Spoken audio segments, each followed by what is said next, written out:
all set? Okay. I'd like to call the regular meeting of October 21st, 2020 of the Pelham Board of Education to order. Would everybody please rise for the Pledge of Allegiance? I pledge allegiance to the flag of the United States of America and to the republic for which it stands, one nation, under God, indivisible, with liberty and justice for all. It's the little things, right? Just standing here with you guys and not alone in my bedroom doing this with a real flag is a treat. So little things we appreciate now. Okay. Item 2.4 is motion to authorize personnel designations. Do I have a motion? So moved. Thanks, Sue. A second? Thanks, Leah. So this is to assign Deputy District Clerk to Alex Wolf for tonight's meeting. Any questions or comments? All in favor? Aye. Any opposed? Any abstentions? Item 2.5 is reiteration of the executive session motions. Sue. Yes, sorry, I'm still getting getting into board docs, so I apologize. The board met tonight in executive session to discuss collective negotiations pursuant to Article 14 of Civil Service Law. Thank you. So just a couple brief opening remarks because we have a full agenda tonight. Good evening and welcome. While we don't have members of the public with us at this moment in our meeting, we're very thrilled that now we are able to welcome members of the public to join us. You've seen it in some of the public meeting notices that there's a couple of kind of constraints around having members of the public here. So I just want to remind people because of health concerns, we have to limit the number of members of the community who come in to 34 or less because of the number of people who are already here in the room.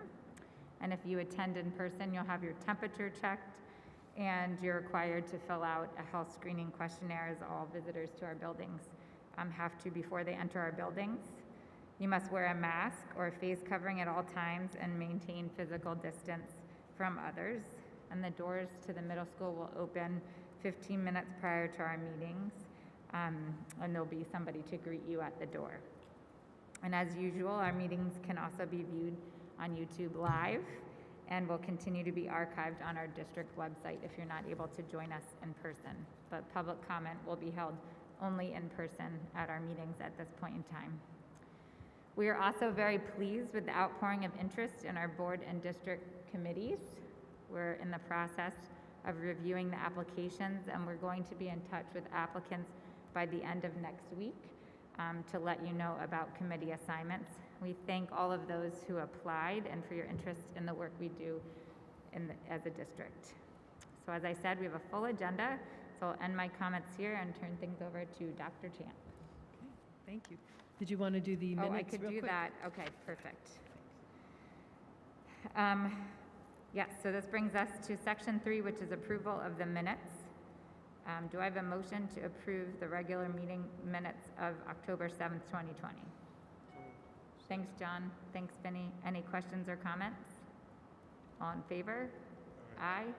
Any opposed? Any abstentions? Okay, now we get to administrative and committee reports. I was so excited to jump right into the work of tonight. Item 4.1 is the superintendent's report. Dr. Chan. Okay, and actually I'm going to need Mr. Wolf's assistance on this one. So instead of a report tonight, since we do have a lengthy agenda, I did want to take a few moments just to recognize that it is School Board Appreciation Week. So just a little bit of a thank you. We've got a certificate for all of our board members, which I will bring around very quickly right now. And then we have a brief but hopefully special presentation. I know there's just so much that goes into so much work, effort, time, thought, and consideration that goes into being a board member. And certainly it's giving of yourself and your time so generously for the community and for the children of the community. So we very much appreciate that. Since normally we would have the kids be making something special and sending arts and crafts things over, given again the COVID world that we live in and the other demands that are on the plate, we took a different approach this year. So we've got just a very brief presentation that we hope at least makes you smile. And I'm going to We're still working on warming up. So let me pass these out in the meantime.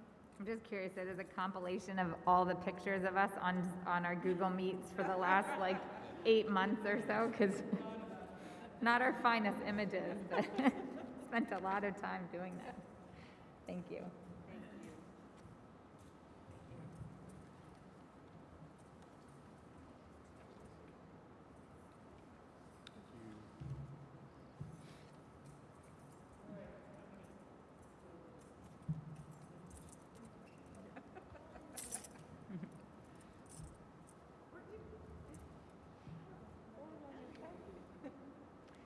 Here we go. All right.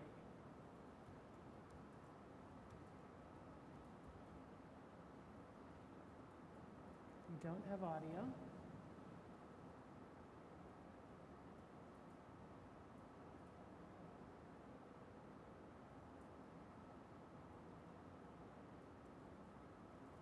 Oh, that's horrifying.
So just a little something to remind you of the lasting legacy that is being built. So, thank you all for everything you do. With that, actually, we're going to transition right into our main feature of the night. And Alex is already earning his deputy clerk Title for tonight. title here tonight. We are going to zoom in Natalie Zwerger from NYU to provide the overview of the equity audit. So yes, I think I forwarded you guys the, yeah, so I think ideally we should all log into the Zoom on your computer, but as Chris said, please mute your computer audio. Okay, now I'm lost. Here, I'll help you.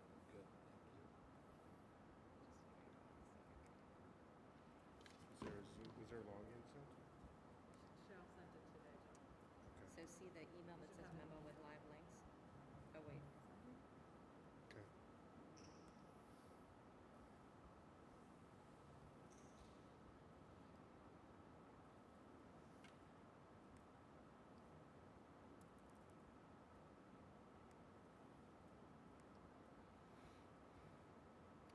Am I the only one in?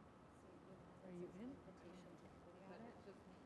Oh, going into. Mine says Oh, the wait, same you're as on what's a- above there. Are you on a Google Meet? Yeah, go to You're on a your Google Meet. board Gmail. Oh, now it's It's connected. a Zoom, right? Do you all mind letting There people we in go. as we're sitting in the waiting room? In my inbox. I forwarded an email. Anybody order? Hi, Natalie, Kathleen. Good evening. Tiona, Sophia, nice to see you all. We're getting the board logged in, and hopefully we'll be able to join to start momentarily. No problem.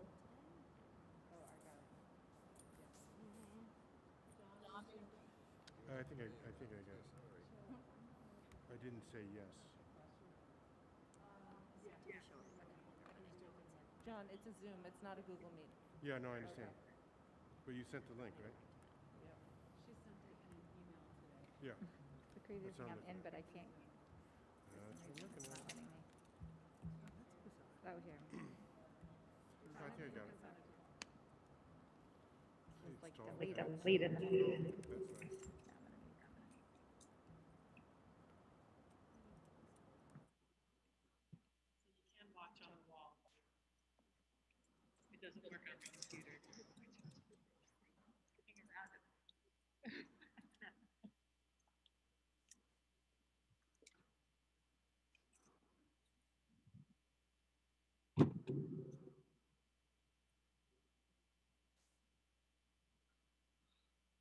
All right, still waiting on just one computer.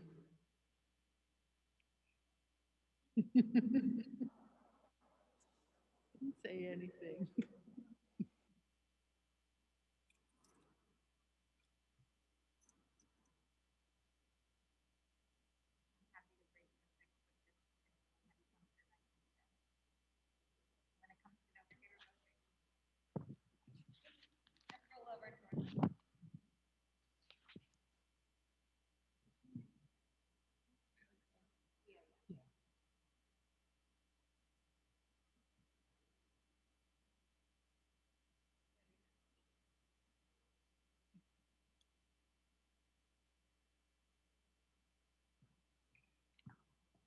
All right, Natalie, I think we're ready to go.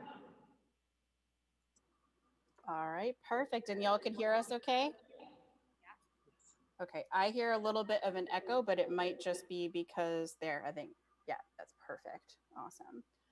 So thank you so much for having us back at the board to present some of what we found as a result of our equity audit. The first thing I want to do is just express gratitude to the team. So Kathleen and I will be speaking with y'all tonight, but we would not have been able to go through this process without our amazing team of collaborators. Sophia, Robin, and Tiana are here, and other folks at the Metro Center who support our work. So gratitude for them.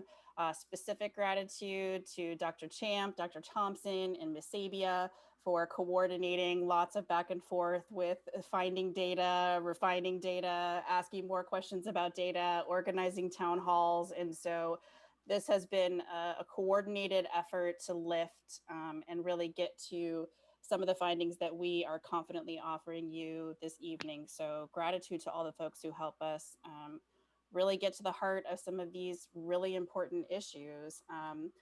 The plan for today is to offer you a high-level summary of what we did, what we looked at, what we found, and then in the context of a set of 5 overarching recommendations that we have for the district.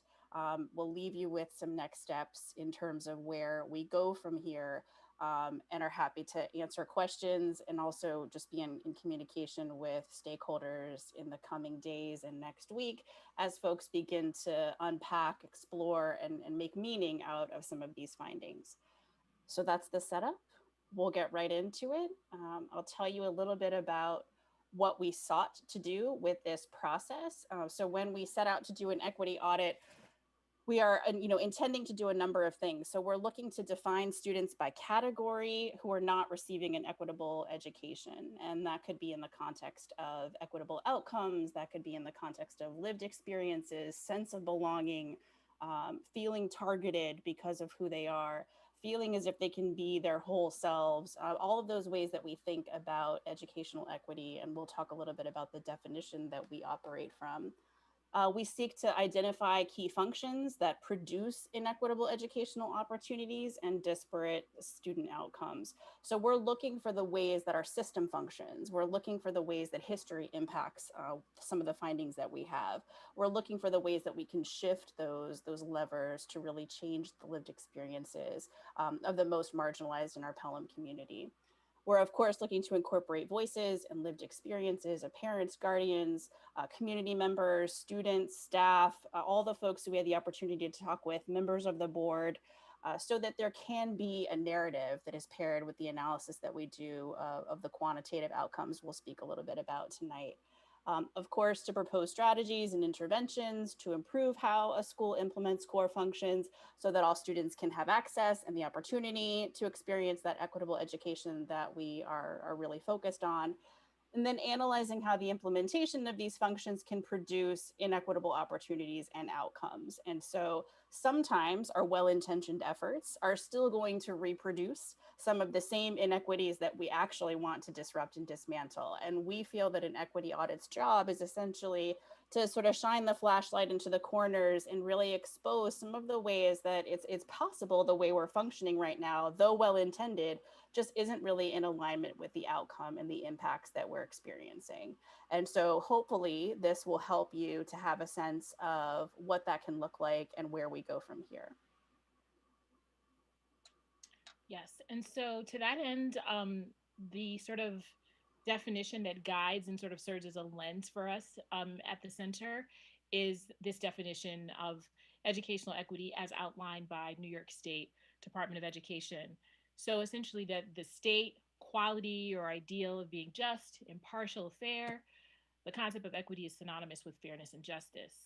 So to be achieved and sustained, equity needs to be thought of as structural, a structural and systemic concept, not as idealistic, right? So equity is a robust system and dynamic process that it reinforces and replicates equitable ideas, power, resources, strategies, conditions, habits, and outcomes, so that systemic equity is a complex combination of interrelated elements designed to create, support, and sustain social justice. Thank you, Kathleen.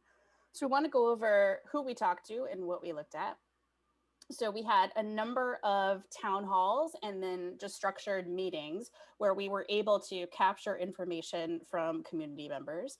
So at the start and throughout the process, we had multiple meetings with district leadership, with school leadership, the co-facilitators of the Cultural Competence Committee, and then we had more formalized opportunities to engage with the list of folks who you see here through both town hall formats and structured meetings. So Board of Ed trustees, administrators, alumni, current students, families, staff, specifically BIPOC staff. And when you hear us noting BIPOC, we're talking about Black, Indigenous, and people of color. And then members of the Cultural Competence Committee. So when you see CCC, that's who we're talking about. And I put in the notes here just to let y'all know that we had both information gathering sessions with these three, the administrators, the staff and BIPOC staff, and then members of the Cultural Competence Committee, where we were gathering information from them.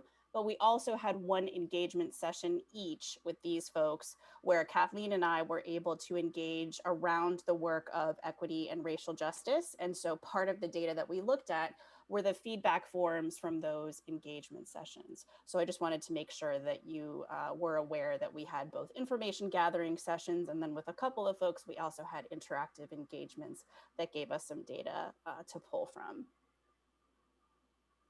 So then in terms of what we looked at from the materials, and this was about the gratitude that we offered to folks for gathering a lot of this upfront, we took a look at some of the communication that leadership put out, particularly in the context of the commitments to this type of work. We got a lot of exposure to materials from the Cultural Competence Committee, some background, some notes, feedback forms, different types of materials that the committee itself looked at as a part of their process and breaking into subcommittees. We took an overview of the training materials for the cohorts who worked with Campbell Jones. We also looked at their feedback forms, which was another qualitative set of data that we could look at to compare what we were hearing at town halls and meetings. We reviewed a plethora of strategic plan materials, the surveys that led up to the strategic plan, the various kind of iterations of note-taking and conversations that got you to your final strategic plan. And then we looked at a number of quantitative pieces of data. So the student demographics and enrollment over the past couple of years, suspension data, achievement data, and we were specifically just looking at ELA and math assessments as a first piece that we'll take a look at in terms of achievement. We looked at AP and honors course enrollment data for both the middle school and the high school.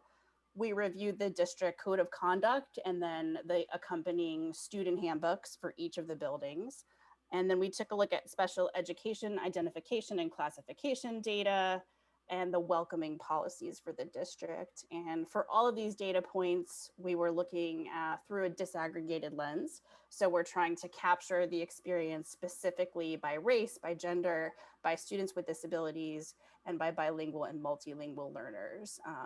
We also took a look, where possible, at students who are less economically advantaged, although we didn't have necessarily that data for all of these data points. I think that's pretty much a summary of what we reviewed, but the report in the appendix also has a nice appendix list of everything that we took a look at so that you can have a sense of that. So we'll go through each of our 5 recommendations one by one. So the first one that we are recommending is that Pelham leadership methodically work to repair community harms and build positive relationship and climate amongst leadership, staff, students, and the larger Pelham community. And part of what we would like to do for each of these recommendations is give you a mix of the findings that we have, but then also the data that brought us to those findings. So much of what was unearthed in the conversations that we had in town halls and meetings, and then also the qualitative data that we reviewed from surveys, from feedback forums, was reflective of this existing narrative that Hutchinson Elementary School, is essentially the bad school, right? And this is a narrative that follows and appears to follow, because we heard from a number of alumni who spoke about the lasting impact of this stereotypical narrative, that it follows kids throughout their entire career, all the way through high school. We heard from alumni who took some of that experience with them. And we have a quote here from one of those alum, a BIPOC alum. "As soon as I got to 6th grade, we played the game of guessing what elementary school you went to. Students said to me, 'You look like the type of person that went to Hutch.'"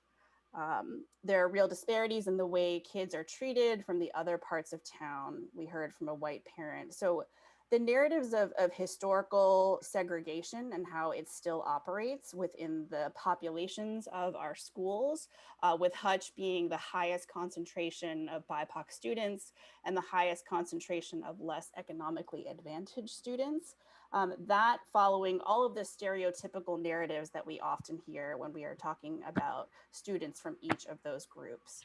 And so this persistent narrative came up in the context of how it harms children, in the context of how it harms families, persistently.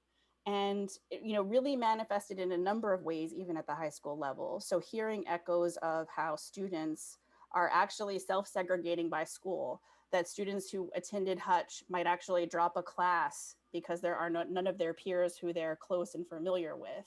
And so it prompted us to think about the ways that particularly the middle school can think concretely about cross-school integration, but even the ways that at the elementary school level, we can be affording more opportunities for students to form friendships, to be exposed, right? All of the ways that we know can break down some of those stereotypical narratives that put up walls, that result in harm, that result in this persistent narrative having the power that it seems to have. So some more responses from town halls. The responses to students in need or problematic, often laden with microaggressions. There is an empathy gap. This coming from a white administrator. We need to talk about what happens in Pelham. Kids are racially profiled. Mount Vernon and New Rock kids that come over don't want to go through Pelham. There is a narrative of haves and have-nots that manifests into manifestations of proximity to power impacting access, opportunity, and experience. So we heard echoes of how community experience is impacting experience in our schools also. So this narrative of sort of where socioeconomic advantage lies in our community, even manifested in the north and the south side entrances of the high school, sort of telling a story of kids as they even walk into the building and what that means. But we heard from a number of students as well about the racial profiling that takes place. Some shared personal stories, some talked about siblings and friends. And really, I think what was most striking was just that the students are so used to it, that the students have really just become accustomed to operating in this space. And that particularly troubling, right? And we'll always make some connections to what the goals are here. So promoting the sense of equity, the sense of racial justice, the systematic mechanisms that Kathleen talked about at the beginning in the definition are going to prompt us to think about the ways that community experience impacts what happens in our schools, whether we invite it in or not.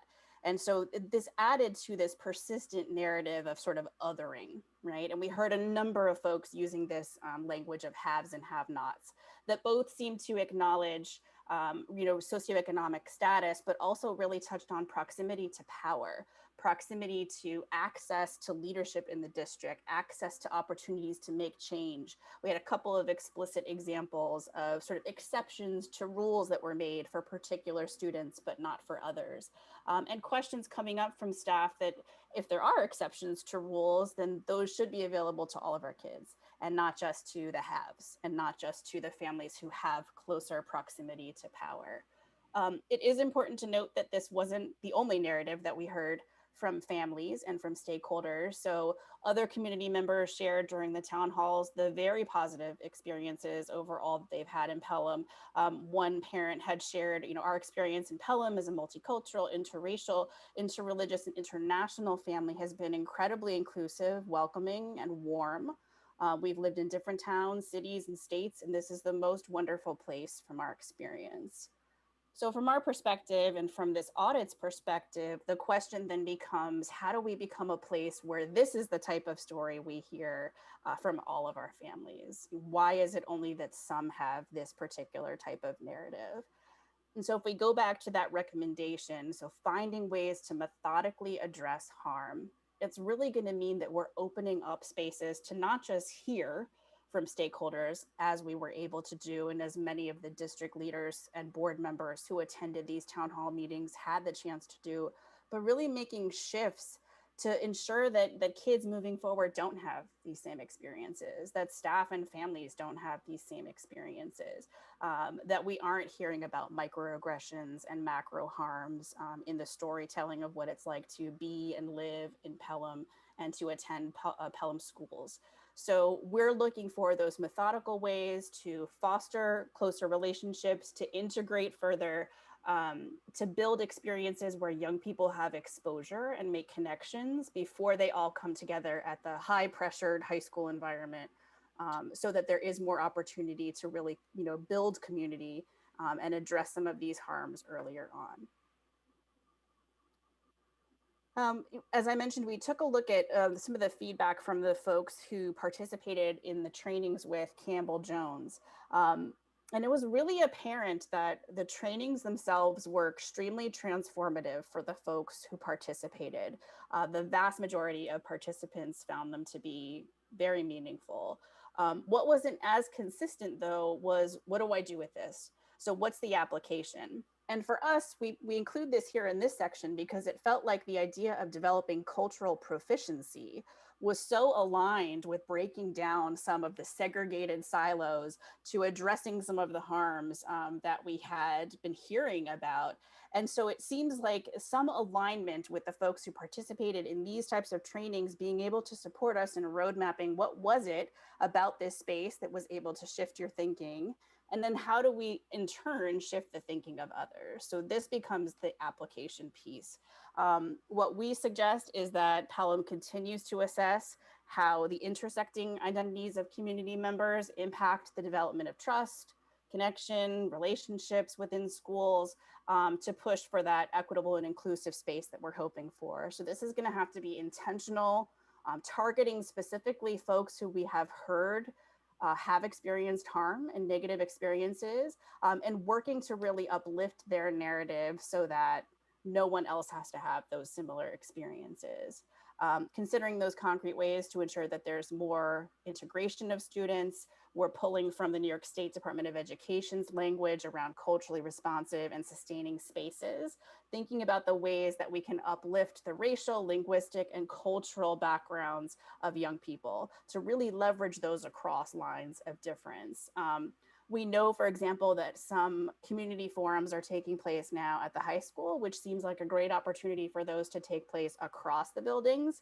Those community forums are taking place by affinity. So they're racial groups of families. And from our perspective, that's a really, phenomenal way to access a space where folks can develop trust within groups that can leverage shared experiences in furtherance of us informing some climate shifts.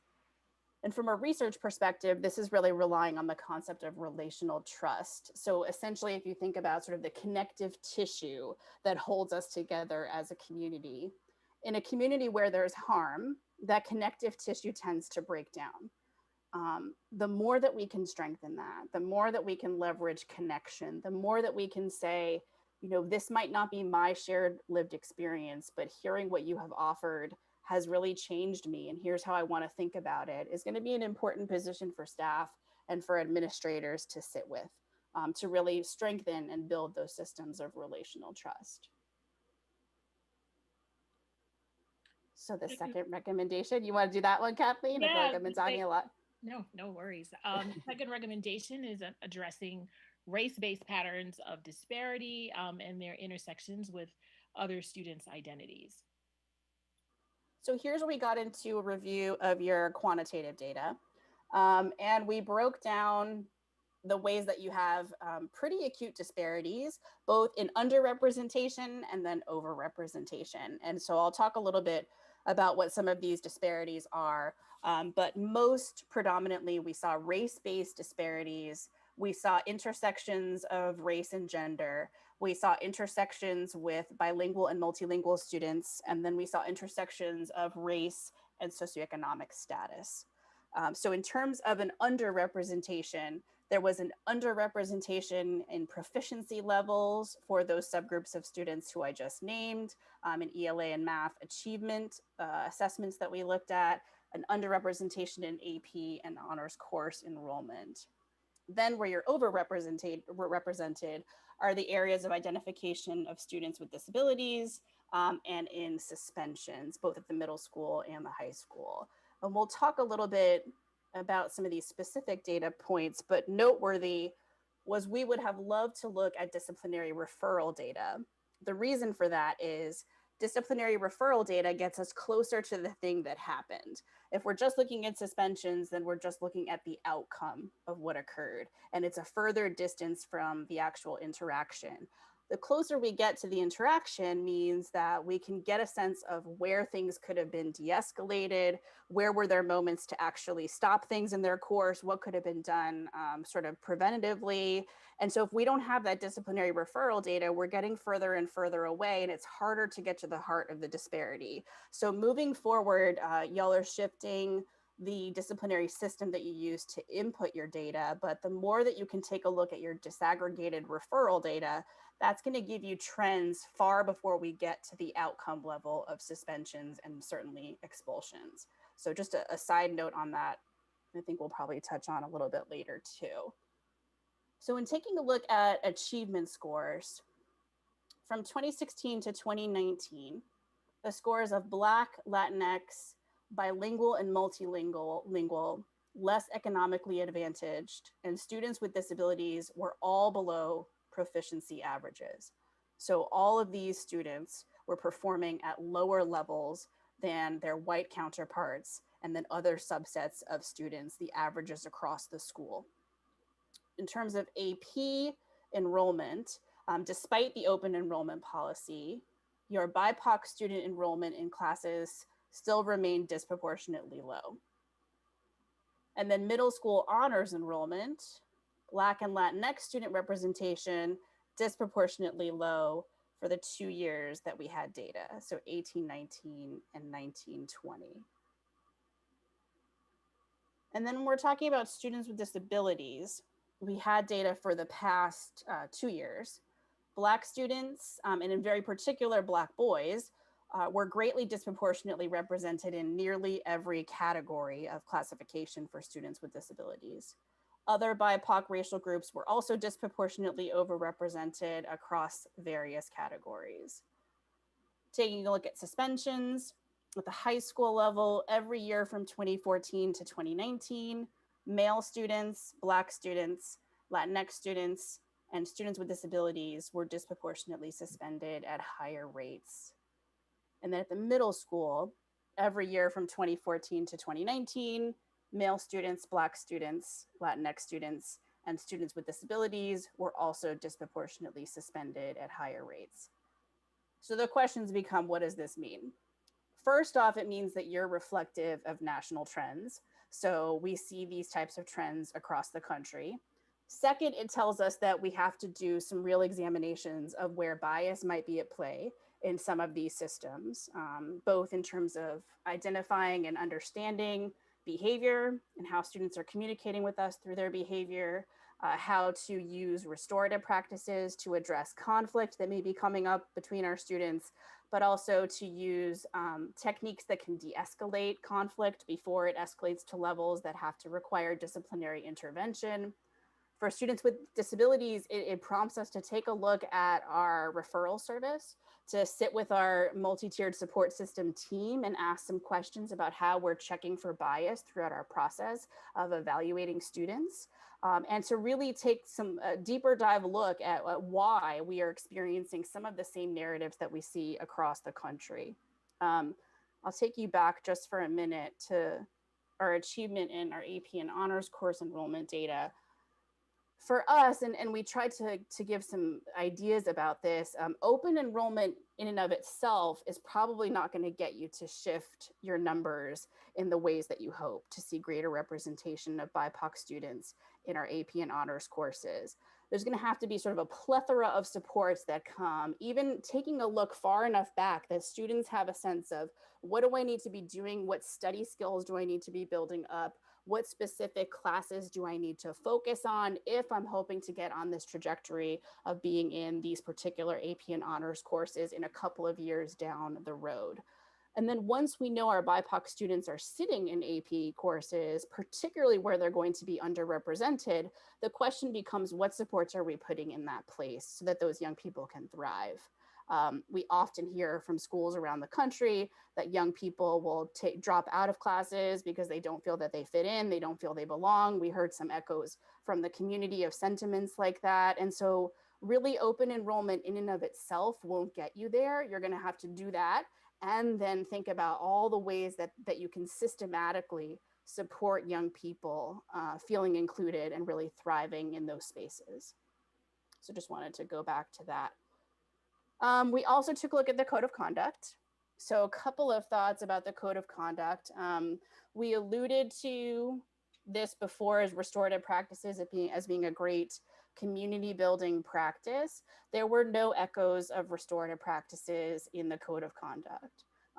Similarly, and I'll just jump around a little bit on this slide, there was an awful lot of criminalizing language in the code of conduct. And we know that using that criminalizing language, particularly for our BIPOC students, is really targeting. And it's really setting them down a road that can perpetuate some of the same stereotypes and narratives that we're actually hoping to disrupt and dismantle, and works against your efforts at promoting equity and inclusivity.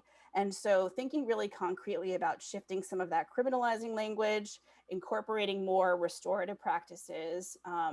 The code of conduct for us also had no language to pay some close attention to disparities that can pop up in terms of disciplinary situations, the way that bias can influence how I think about behavior, how I interpret behavior, how I leverage my own interventions as the educator in the classroom. And so for us, taking more attention around some of these disparities that already seem to be resulting as outcomes in your disciplinary system is something that should actually be baked into the code of conduct itself. Similarly, there was a lot of subjective language, culturally informed terms. So when we think about subjective examples, we're thinking about infraction categories for disciplinary referrals like disrespect, insubordination, defiance. Oftentimes what we see disruption, we'll see each of these words defined with another one. So we'll define disruption as defiant behavior, or we'll define insubordination as disrespect. And those are such highly subjective terms. What I feel is defiant, Kathleen might not. And so that would impact whether or not I would write a disciplinary referral or whether or not I would interpret a behavior in a particular way. So the more that your code of conduct can be specific, can avoid that type of subjective infraction category, the more likely you will have consistent outcomes and not result in some of those disciplinary disparities that we are seeing here in Pelham. The culturally informed terms are sort of taking for granted that we all share understandings of what it means to be respectful, right? Each of us is sort of, defining different ways, coming in with different set of norms of what's disrespectful, what's respectful, and that can deeply impact the way our behavior is interpreted and the way we interpret behavior of other people. So some really deep attention to the language in the code of conduct we think is particularly warranted. And then finally, just a last point on that, really encouraging you all to have students take a look at the code of conduct and offer you feedback on an annual basis because they are the ones who are living it, and also the cultural competence committee. So these are the folks who have more engagement with the idea of cultural proficiency and can give you some of this great feedback to help you operationalize different type of system. So paying much closer attention to our data and really streamlining the way that we look at it is going to help us to illuminate some of these disparities earlier on so that the next time you conduct an audit, they are not at such high and acute levels as we found with our review. Kathleen, maybe I'll pass to you to read this Yeah, no problem. third one.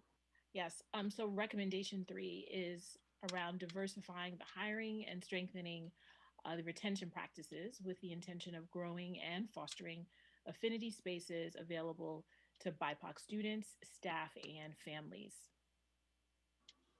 So we took a look at, this is just, community population data. BIPOC students make up 34% of the student population. BIPOC teachers make up only 9% of the total staff population. We would like for these numbers to be in closer parity. There's a plethora of research on the impact of having representation. There's a plethora of research, we included some of it in here, talking about the importance of BIPOC teachers for students of all races. Most of our students in this country will graduate high school not having had Black or Latinx teachers at all. And that type of data is really staggering. So the importance of diversifying hiring, but also keeping a sense of how retention efforts, leadership development is all tied together in terms of staff, so important. So we're strongly encouraging Pelham to counter the belief that increasing diversity is somehow going to inherently lower standards. And this is a common thread that we hear across the country, and one that we just have to really explicitly hit head on. So by diversifying hiring, we are not lowering standards. We are not suggesting that young people will not be served in the high quality ways that Pelham staff are currently serving them. We have to move beyond that myth, because there's some real research that shows us how these impacts on expectations of how staff can thrive in a space and how leadership consider candidates during interviews, that allows for that type of bias and that type of stereotype narrative to really have an impact on the type of climate that we are.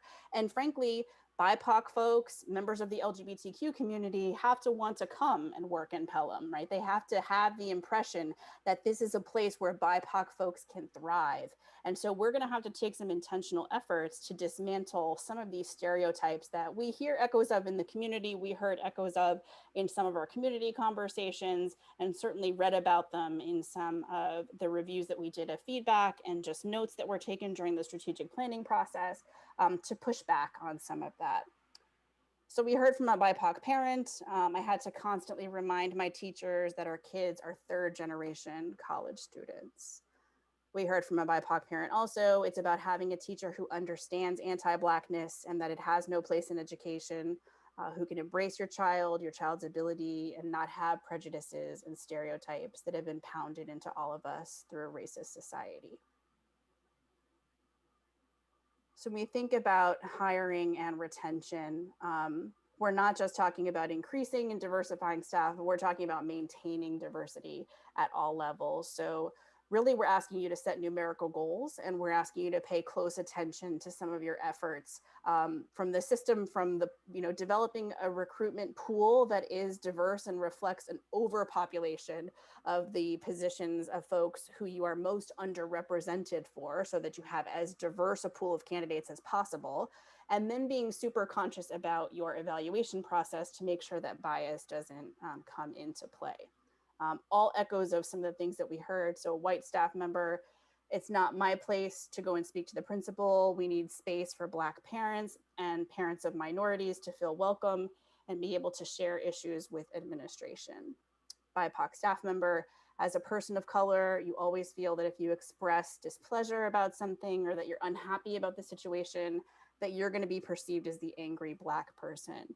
So these are echoes of climate issues, right? And sort of access and proximity to power issues that came up consistently.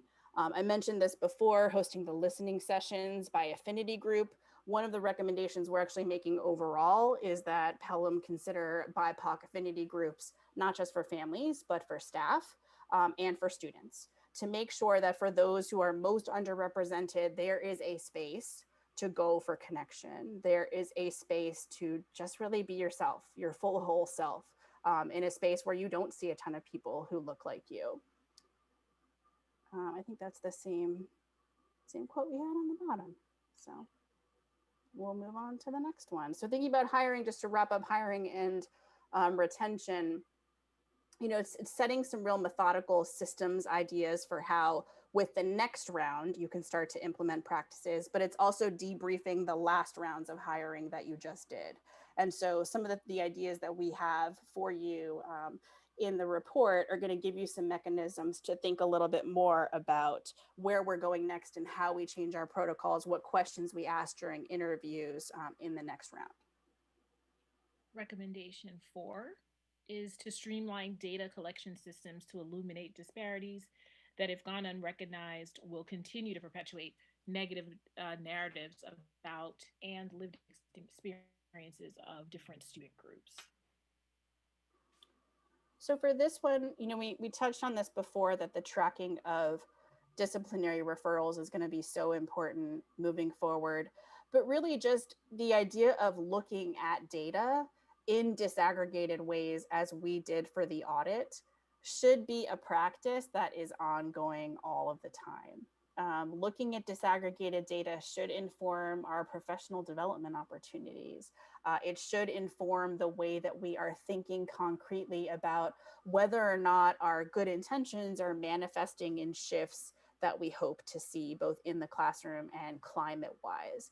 And so for us, it's making sure that there's sort of this methodical attention, but also really clear systems across the board so that there's no informality. Oftentimes what we see is that some teachers won't keep the type of anecdotal notes if they're just asking a child to take a break or go to a buddy classroom for a couple of minutes. Take a few breaths outside of the space and then come back when you're feeling better, when we see a behavioral issue. The challenge is that that's an exclusion from instruction. It's also an exclusion from the classroom community. And so if we don't have clear protocols to document instances like that, those informal types of exclusions, then we're actually losing a lens into potential disparities that can ultimately result in some of these really disparate outcomes that we encountered.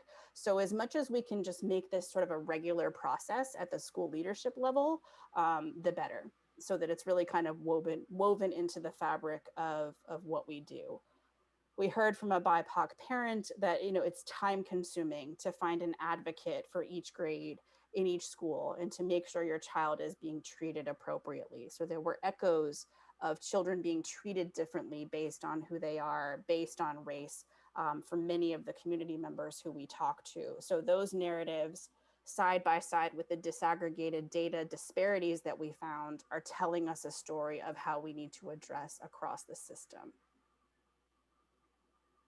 Similarly, when we think about our cultural proficiency commitments, we're thinking about using data to inform our policies and our practices, to provide staff themselves to interrogate some of the ways that their own norms and biases and conceptions can be informing behavior.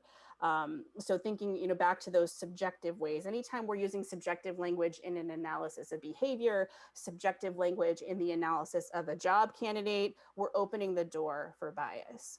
So really taking some clear ways to think, to hold space for staff to be able to unpack subjective language is going to be one of our commitments to cultural proficiency that we need to further enhance. And then we thought we would offer a couple of the statements that we reviewed in the Campbell-Jones training feedback from cultural proficiency work last October. So folks share that we need to create a clearer outline of what exactly our goals are as a community. This would include highlighting specific issues that we're facing, how members of the community feel about these issues, what they hope to change, and how they hope to see these changes happen. There also needs to be a more active effort to inform members of the community, including students, about what we're trying to achieve, why, and how. Additionally, this training was a start for the district. I did learn new things about cultural competency. I don't think we should continue with this training unless you will have people who are willing to turnkey these types of activities. I feel at the end of the day, we are not reaching our students in a meaningful way, as well as the community. So it did feel like an opportunity from our perspective to merge a lot of what we've been saying with what we heard in the feedback form. So if I can identify that mechanisms to take a look at deeper dives of bias, to unpack subjective language, feels like a good follow-up for the cohorts of folks who already engaged in the Campbell-Jones training, then we have this real application of what was learned to create the transformation that we're hoping for. And so as much as we can think in those types of terms, you've already got this great pool of folks who experience the training.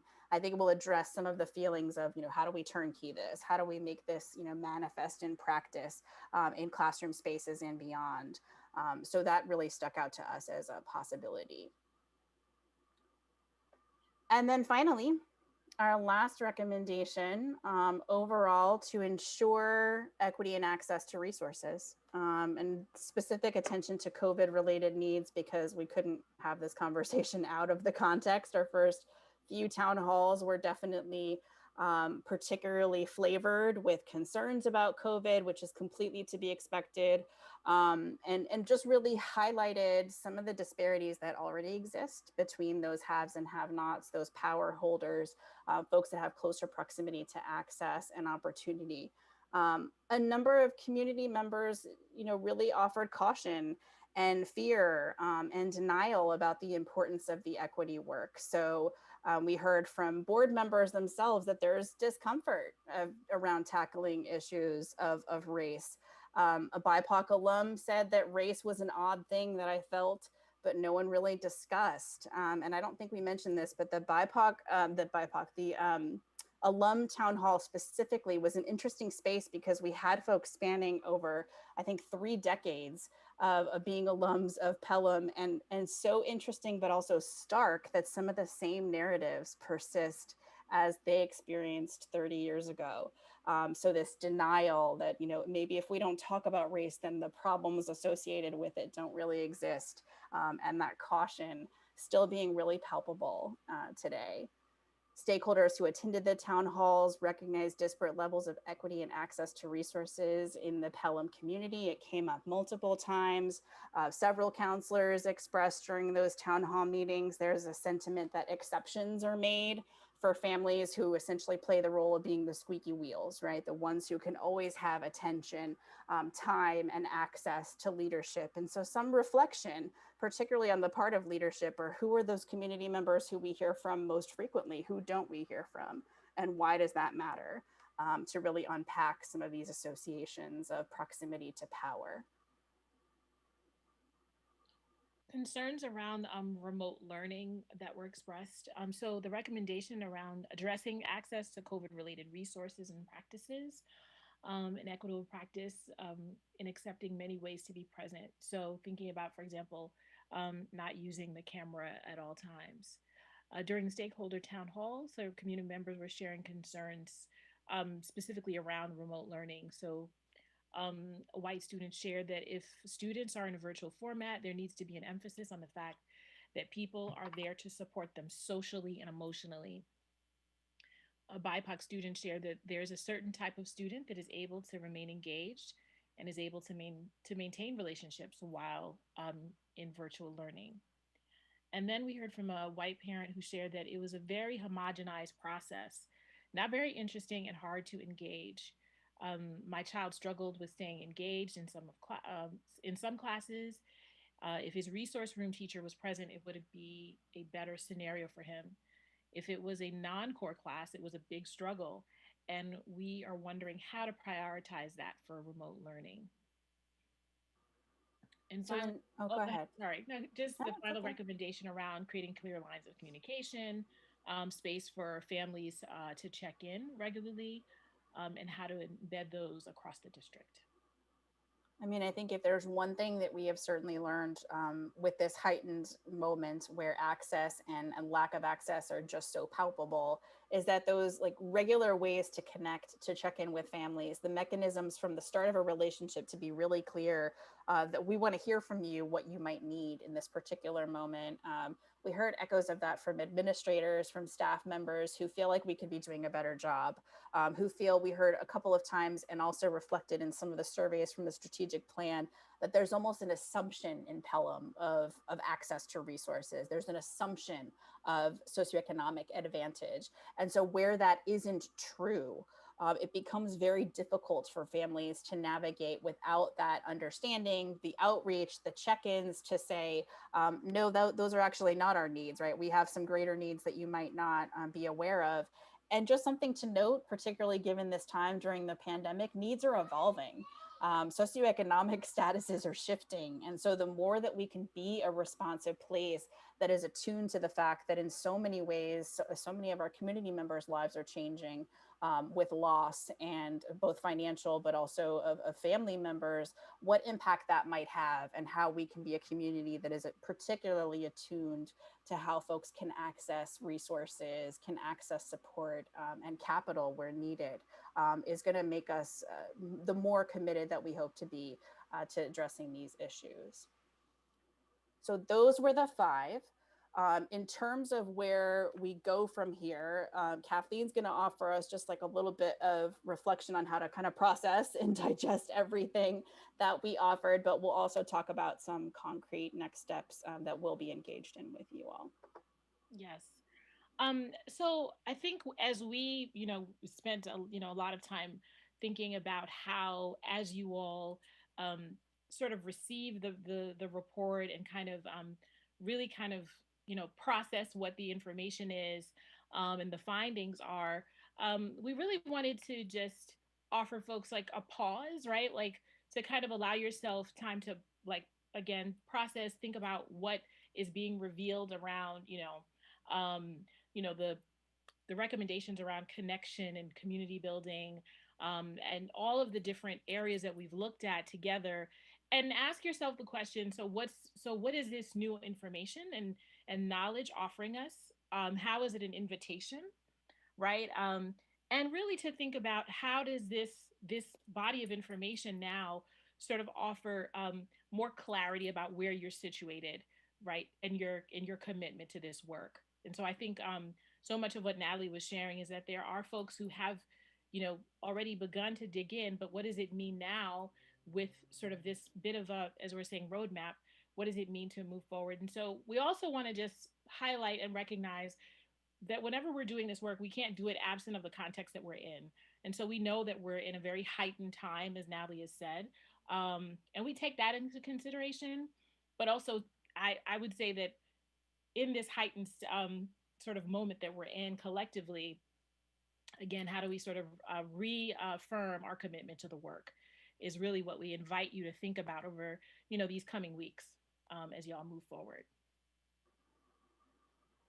And so with that, we will be around to support kind of the processing of this. So a combination of just reflection and acknowledgement of any of the emotions that might come up as you encounter some of these findings, as staff, as colleagues, as other community members encounter these findings. It is entirely possible that the narratives that we shared are not yours. that the narratives we share are not narratives that you have experience with directly. And I say this all the time, all of these things can be true at the same time, right? We look at qualitative data, we look at stories, we look at narrative and lived experiences, and we're conscious that they're not always necessarily generalizable to a larger population. But what we tried to do was see where there were echoes when you administered a survey a couple of years ago, when you had folks take a training and do a feedback form, when folks engaged with us in a training and then did a feedback form. What are the themes that we heard across that uplift that some of these narratives of harm are quite persistent? And shared across the board. And so I just want to acknowledge that if you're finding, if there's difficulty in kind of processing the breadth, the depth, and you can't relate, that's entirely possible, because it does seem like there are multiple Pelhams. There are multiple stories here. And that can all be true at the same time. The questions for me are, how do we continue to check in? How do we become a space that is regularly going to welcome critical feedback, critical analysis, shared experiences, and a place that then will take those into containers and be able to process into shifts and into movement. So as a really immediate next step, we will help you to digest these findings, to put some steps into a clear roadmap. We have encountered far too many districts that can take an audit report like this and become deeply overwhelmed, and not really get their wheels moving forward past like the spinning motion. We have encountered other districts that try to do everything all at once, and that's too much. And we are also doing this for the first time in a pandemic. So the conditions are different, and I'm going to ask us to allow ourselves some grace, but I'm also going to hold us accountable to what we said we set out to do, which was to think about the ways where we could better promote equity, where we could better promote racial justice and serve our young people in ways that they are not all being served in this particular moment. Context-wise, this is what New York State is asking us to do. So we left you with the New York State definition of culturally responsive and sustaining practices that should be taking place in the classroom and beyond, but thinking about the ways that in Pelham, we are affirming racial, linguistic, and cultural identities, preparing students for rigor and independent learning, developing their abilities to connect across lines of difference, particularly in this sociopolitical climate, elevating historically marginalized voices, and empowering students as agents of change, so that hopefully next year and the year after, we start to see a shift, not just in the lived experiences and the narrative, but also in some of those quantitative outcomes that tell a story of what it's like to be a Black student or a Latinx student or a bilingual or multilingual student or a student with disabilities here in Pelham. Or a student from a less economically advantaged family, and all the intersections thereof. So that is really it. We are happy to take questions from any of you. Thoughts, comments. I'll put myself on mute. Let us know.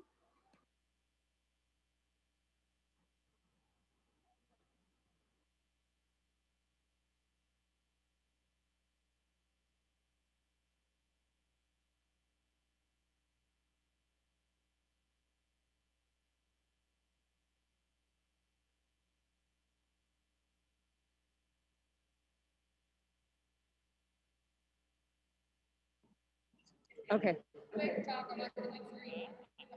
Ah, hi. My question is about a little bit of a context. Do you work with other districts in Lower Westchester? Where do we live among them? You know, I think a lot of this information it feels a little damning, and we have a lot to do, but I think it would help to understand where we are in context. Yeah, so right now we work with 15 different districts in Westchester. And I'll say a couple of things about where you're situated. So in Westchester County, you are situated amongst demographic shifts in the student and community populations that many other districts are seeing that are happening. Our student populations are shifting, but our staff populations are not. So that is pretty common. There is commonly an underrepresentation of BIPOC staff, of BIPOC leadership across Westchester districts. And you are reflective not only of the disparities that we see in Westchester County, but the disparities that we see nationwide. for BIPOC students, for less economically advantaged students. And so all of those echoes don't mean that it, relieves us of our responsibility, but it means that it sort of contextualizes, to your point, the work at an even greater level to ask, why are these disparities so persistent in so many varied contexts? But you certainly are seeing a number of local districts that are navigating similar issues and doing similar dives into data and questioning representation. One of the things we did not mention was that as a second part of this equity audit, we'll be working in collaboration with the Cultural Competence Committee to take a look at curriculum and pedagogical practices, which are so tied to many of the points that we brought up this evening. But you are pretty much situated in a lot of things that we are seeing across Westchester. I just want to thank all of you guys. While I've written down a million questions that I can't even begin to ask tonight, I do feel that what you've displayed and explained tonight does echo a lot of the work that we've started. And you've given us some language and some, in theory, action steps that we'll get from you soon to figure out how to better do the work that we set out to do with our strategic plan and to deepen the work that we've started. And I'm looking forward to hopefully seeing some bridges between some of the work that we've started and ways that you think we can better do the work. So thank you. And I agree with what you said about kind of the regional issues that we're seeing when you brought up items like, sorry, the echo is hard to talk with an echo, it's very distracting. When you spoke about trying to better align our hiring practices so that the number of BIPOC teachers is better aligned with the number of BIPOC students that we have. That's where I'd love to see some of those connections, because I know we've already started to be very intentional about that work. But at the same time, I'd like to think even broader than us to see what are some of the things working against us so that we can sort of have more diverse applicants want to apply to Westchester schools. I'm curious to know how diverse the pool is of applicants, how realistic a goal that is for us, even if it's something we set out to do. So again, one of many just big questions that I now have in my brain. We did include on the last page of the report just sort of like 5 really concrete areas for next steps. The first one was the clear roadmap, but one of them was also connecting with networks of local districts that are engaged in this work. And you all have already connected with the Action Network through Putnam Westchester BOCES, which has roots of superintendents coming together and saying, if we are all navigating these issues, then how can we work together to solutionize and push to a greater level of depth? But to your point, think even creatively about building those most diverse applicant pools, because specifically with hiring, we know that we need to get an overrepresentation of the folks for whom we are most underrepresented in this moment. And your greatest opportunity to do that is in your recruitment phase, and to be really, really targeted with the messaging, which is so tied to what's happening here in Pelham, as to why this would be a space where BIPOC folks would thrive. And how do we make that not only publicly knowledge, but really understood and believed. And I think that there are narratives about Westchester County in general that we are pushing back against in this work, and networks like the Action Network will bring together districts and staff to really navigate those issues and co-construct ideas together.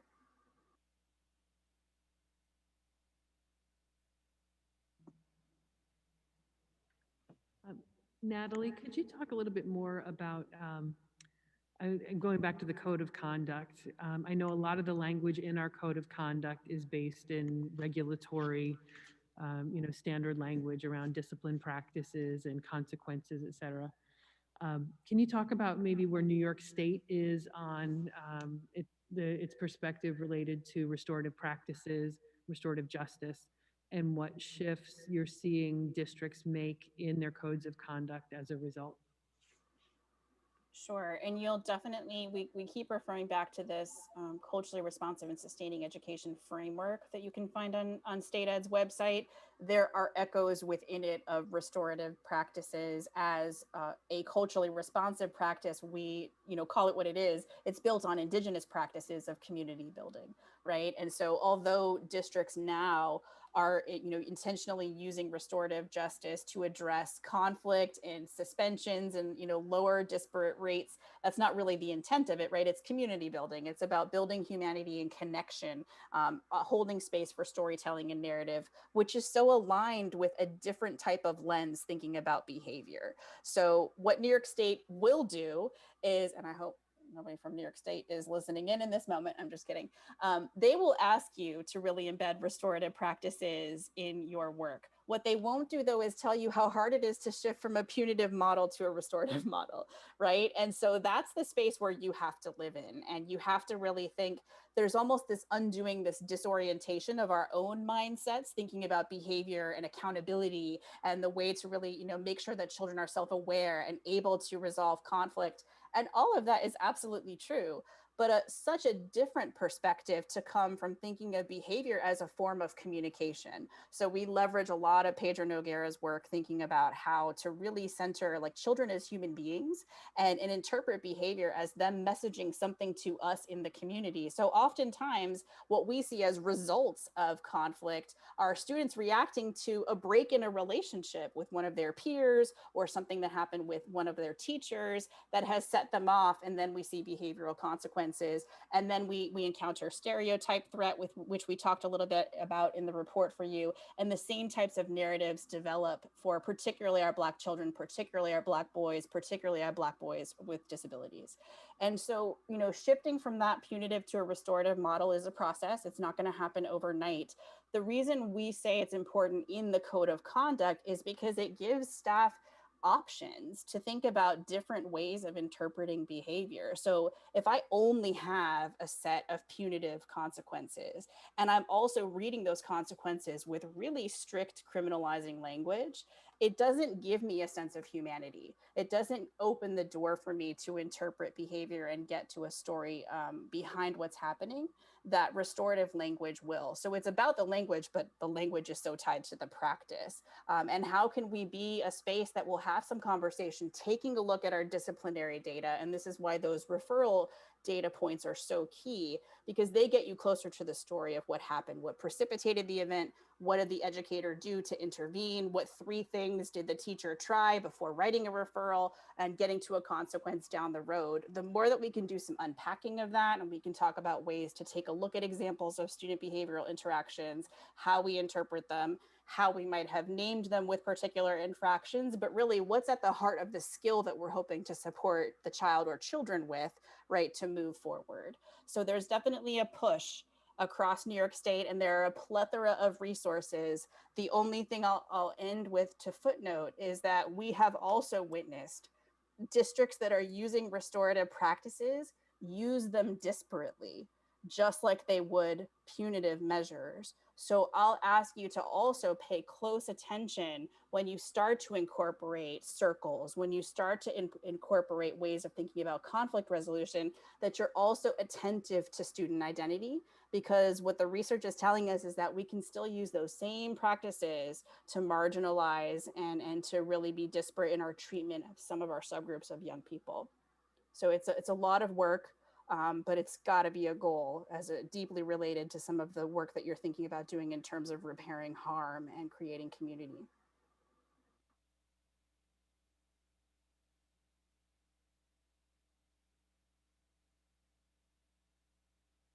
I think that was a lot to take in in one presentation. So I'm thinking, I know that the board definitely is really taking a deep reflection on this, and I know we have follow-up conversations planned. So I would not be surprised if at our next meeting we also continue this conversation. And I know you did mention, I know we've got other things on tonight's agenda as well, but you did mention the roadmap process. So could you maybe close this portion out for us and give us some idea of what next steps might look like to help get us towards that roadmap? Because I know that our desire really is to start moving from discussion and reflection and preparing towards action. So the first thing we'll do is make sure there's time to process and digest, which I know is what's currently happening on the faces that we see on the Hollywood squares. So we're going to need time to process and digest. So you got a couple days for that. And then next week we'll circle back and we'll get into action mode. And I don't say that sarcastically. I say that very concretely because we will only manifest the change that we hope for if we hold each other to that. And I know that there have been iterations, and I heard from community members who are skeptical, who want to know, why is it different this time? We had a diversity report back in 2014, right? We set goals. Some of those things we've done, and some of those things we haven't. Why is it different now? And so as of next week, we will have open spaces to sit with the administrative team and board members and unpack, but also define, so how do we make this roadmap the effective and an immediately implemented roadmap that we hope to implement? We'll also, next week, we have a meeting on the calendar with the Cultural Competence Committee.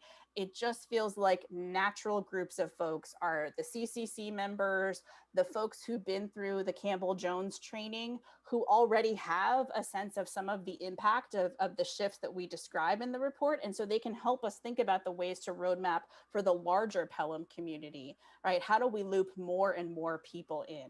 And so that process, we're going to have to define the structure of how do we set immediate and long-term goals? How do we, make sure that it's clear who's taking on what, but also do that in a methodical and prioritized way. So at both of those meetings next week, for me, the goal is going to have to be prioritizing and being really clear about what we're going to accomplish between now and the end of June 2021. And then what are things that we are putting for next year, the long term? What are we, going to shift in terms of experience so that in 3 years, when you all conduct your own equity audit, right, you're looking at different data points than what we found this time. And so the road mapping process is going to have to be critically reflective, but also super targeted and concrete. And, I've said this before, but responsive to the context. So we know that there's going to have to be a little bit of room for responsiveness and evolution given the pandemic. And frankly, the fact that we have not been pushing districts to do this type of work under these conditions in the recent past, because this is all new to us also. So just some acknowledgement of what a time to be an educator, what a time to do this work in education, and allowing ourselves the space to say that, but still hold true, plugging that address into the GPS and rolling out together despite the challenges. Thank you very much. Thank you, Natalie, Kathleen, Tiona, Robin, and Sophia. We so appreciate the work that you put into this and the quality and depth of this audit, and we look forward to the further discussions. Likewise. Thank you so much, everyone. Have a good rest of the night. Good meeting. Thanks, Miss Sabia. Nice to see you too.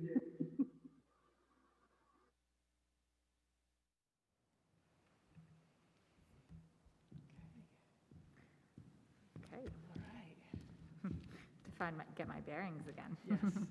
Yeah, and we certainly would be happy to come back at our next meeting. As Natalie said, we do have a number of meetings already scheduled for next week to start to roadmap in the actions out. So I'm certainly happy to come back with an update for the board at our next meeting, and just let you know how the progress has gone. And certainly, I know that the board just got the report last night, so I know you haven't really had a full chance to digest either. So I'm happy to continue the conversation at our next meeting. Perfect. And for any community members who are watching who think I applied to the Cultural Competence Committee, but I don't know if I'm on it yet, that will probably be the first one that we notify members of, because the first meeting is on Thursday. So Correct. You don't yet know who you are. Okay. So this brings us to 4.3, which is Board of Education Committee reports. Have we had any committees meet since last? Jess? We had bond steering. So we had a bond steering meeting in the morning on October 7th. Nope, maybe I have the wrong date. October 8th. It was great. We were able to meet with the committee at the Hutchinson School. So some of the committee members that were able to join us, well, I guess there was only one, but he got to have a tour of the building and see the progress that we'd made, and you all got to see when you did the signing. And it's going even faster. I know some people have driven by, and the enclosure process has started, and it's going to go quick. And then you won't be able to see the work as much because everything will be happening on the inside. But it's pretty exciting. So it was a good time to have the meeting. We discussed the progress at Hutchinson, and related to that, we looked at some of the alternates that we were considering and that we didn't have in the base bid, but that we wanted to add in. So we need to get some formal pricing on more of those so that we can really understand the value of them right now before we bring them back to the board for recommendation. But based on some of the budget numbers, we think we would be able to go forward with a lot of those alternates that we wanted to include in the school, and some we would certainly recommend for sure, like the kitchen equipment, I think is a really critical one to get in there. So we'll have a little bit more information about that once we get more pricing back. And related to that, we are set to go out for bid on Prospect Hill, rebid on Prospect Hill in the next couple of weeks. Or maybe I'm wrong, maybe it's already gone out. No. Yes? Okay, it's already gone out. So what we're planning is that we'll have pricing back on Prospect Hill, and we'll be able to look at those new numbers with these alternates for Hutchinson, and we're getting a bigger picture, a better picture of what we've spent or what's on the table for the budget for the bond. So it's just helping us make our decisions better.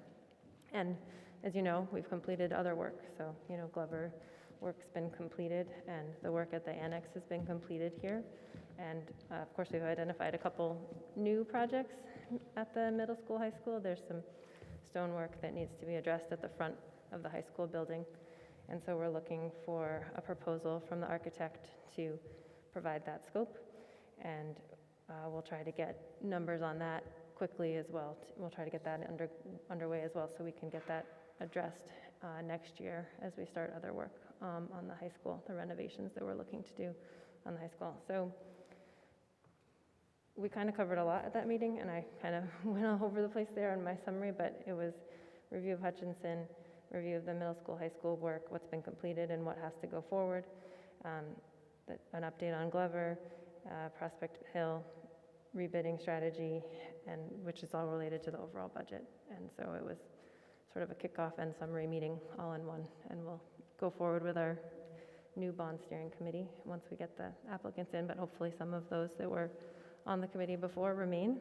We've had a great group, so it's exciting to see the projects going ahead. And Jim will have more to add, I'm sure, that I missed. One of the reasons we were looking at the alternates is because it appears that, our contingency use has been very, we haven't had to draw much from the contingency so far. And the construction manager and the architect are telling us that now that we're out of the ground, our risk to the contingency is less. So they're recommending that we consider those things in light of the fact that we probably have some money left over in the contingency, quite a bit. So I think we decided that we should wait till we get the bids in before we make any commitment to that. But I was encouraged. I don't know how you felt, but I was encouraged by the level of contingency we're still maintaining. Yeah, I didn't want to cite any of the percentages that were shared, but it was a very good, optimistic view of where we were, and it's good. It's reassuring. It's exciting. Can you remind everybody where we are with the internal work at the high school, middle school? At the high school, we put everything on hold over the summer. So for the high school, we're planning to remobilize that work for this summer. And right now, 314 Pelhamdale will be ready in May. So the offices will be ready to move out. And if I'm correct, we're moving the business offices out, and we'll be renovating those places first. And the prices that we got, so one of the change orders that we passed on our last board meeting was the hold for those contracts. We had asked all those contractors what it would cost to hold their price for the next year, and we had to get those changes through the board. But we're all set with the same contractors and the bids that we had on that work, ready to go in May. Thanks so much, Des. And Jim, I did see when I walked by 314 Pelham Dale, the work along the ramp. I could tell that work had been going on there, so There's been delivered too, it was exciting. so we're starting some demolition. Perfect. Any other questions or comments? Any other committee reports? Okay. Item 4.4, we don't have Dr. Garcia with us tonight. You have an update? No, he's under the weather, unfortunately. And unfortunately, I didn't even get to connect with him on his report. Okay, So he'll have to catch us up next time. very good. 4.5 is Assistant Superintendent's update on the whole child, Ms. Chung. Hi, good evening. I sent out communication on Monday to families regarding the updated health and safety procedures, as we have received updated guidance from New York State Department of Health. And I just want to thank the parents, because I know that what we're asking, what the state is asking, is pretty, I think, strict in terms of, anybody that has one or more symptoms. So it could even be just runny nose, and we're asking parents to get a doctor's note or get COVID tested within 48 hours. And, that's challenging. As the weather's getting cooler, we're going to run into more of that. And kids are going to have, cold or flu or whatever it is. But, I really appreciate the fact that the parents have been so understanding, and they really have been working with the building nurses and the principals to really, keep the kids at home and provide what we're asking them to provide. So I just wanted to say thank you. Julia, I just had one question about that.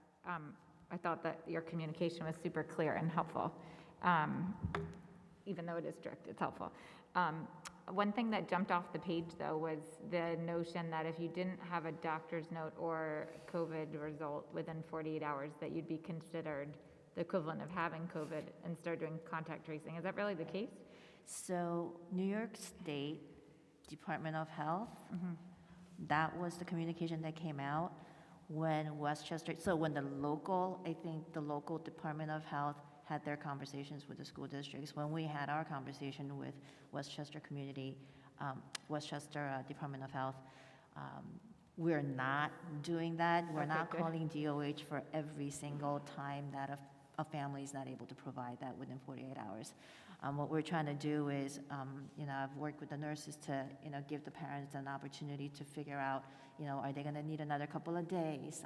The point is really just please keep the child at home if a child has symptoms until you can get something to us to show us that the symptoms are not COVID related and the student is not positive. So we're not following the New York State's template the way they have it out, the flow chart, but we are being very vigilant about making sure that we're following up if the parent hasn't provided a doctor's note. Yeah, because one thing that concerned me, I know I won't go into the details again because I brought it up before, but if there's a cost to families, we're talking about equity and access, like I spent $150 at urgent care in a week on 2 children with a cold, and to, kids get runny noses. So it could get quite expensive for families. Our local doctors in many cases are not seeing sick patients for COVID tests, so you have to either go to Glen Island or go to some place like PM Pediatrics, which costs $75 even with insurance a visit. So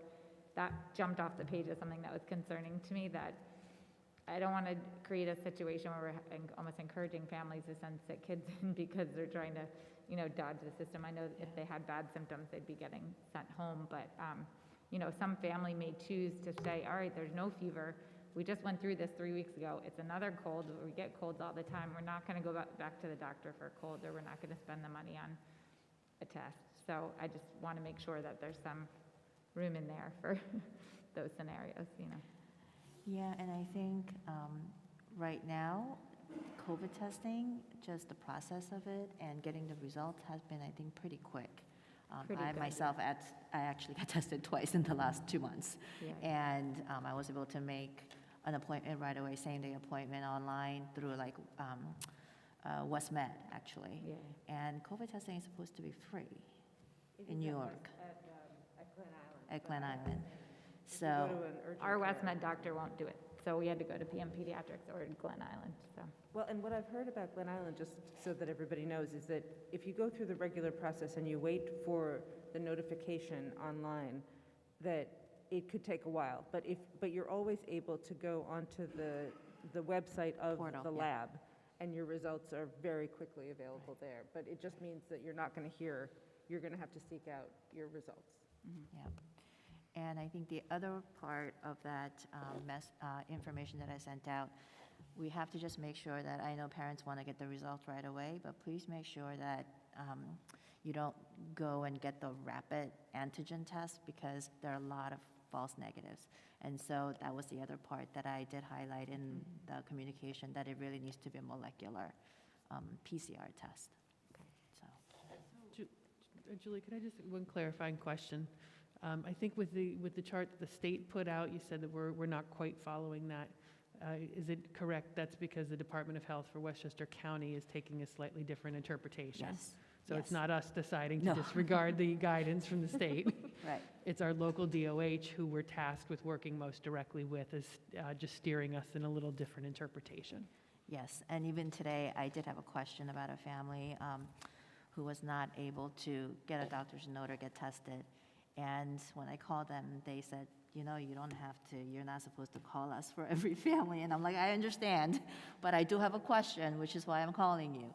So it is our local DOH that is telling us, don't call us every time you have a family that is not providing the note or the test result within 48 hours. So, but we are working with them very closely. Whenever we have a question, any question, they have been very responsive.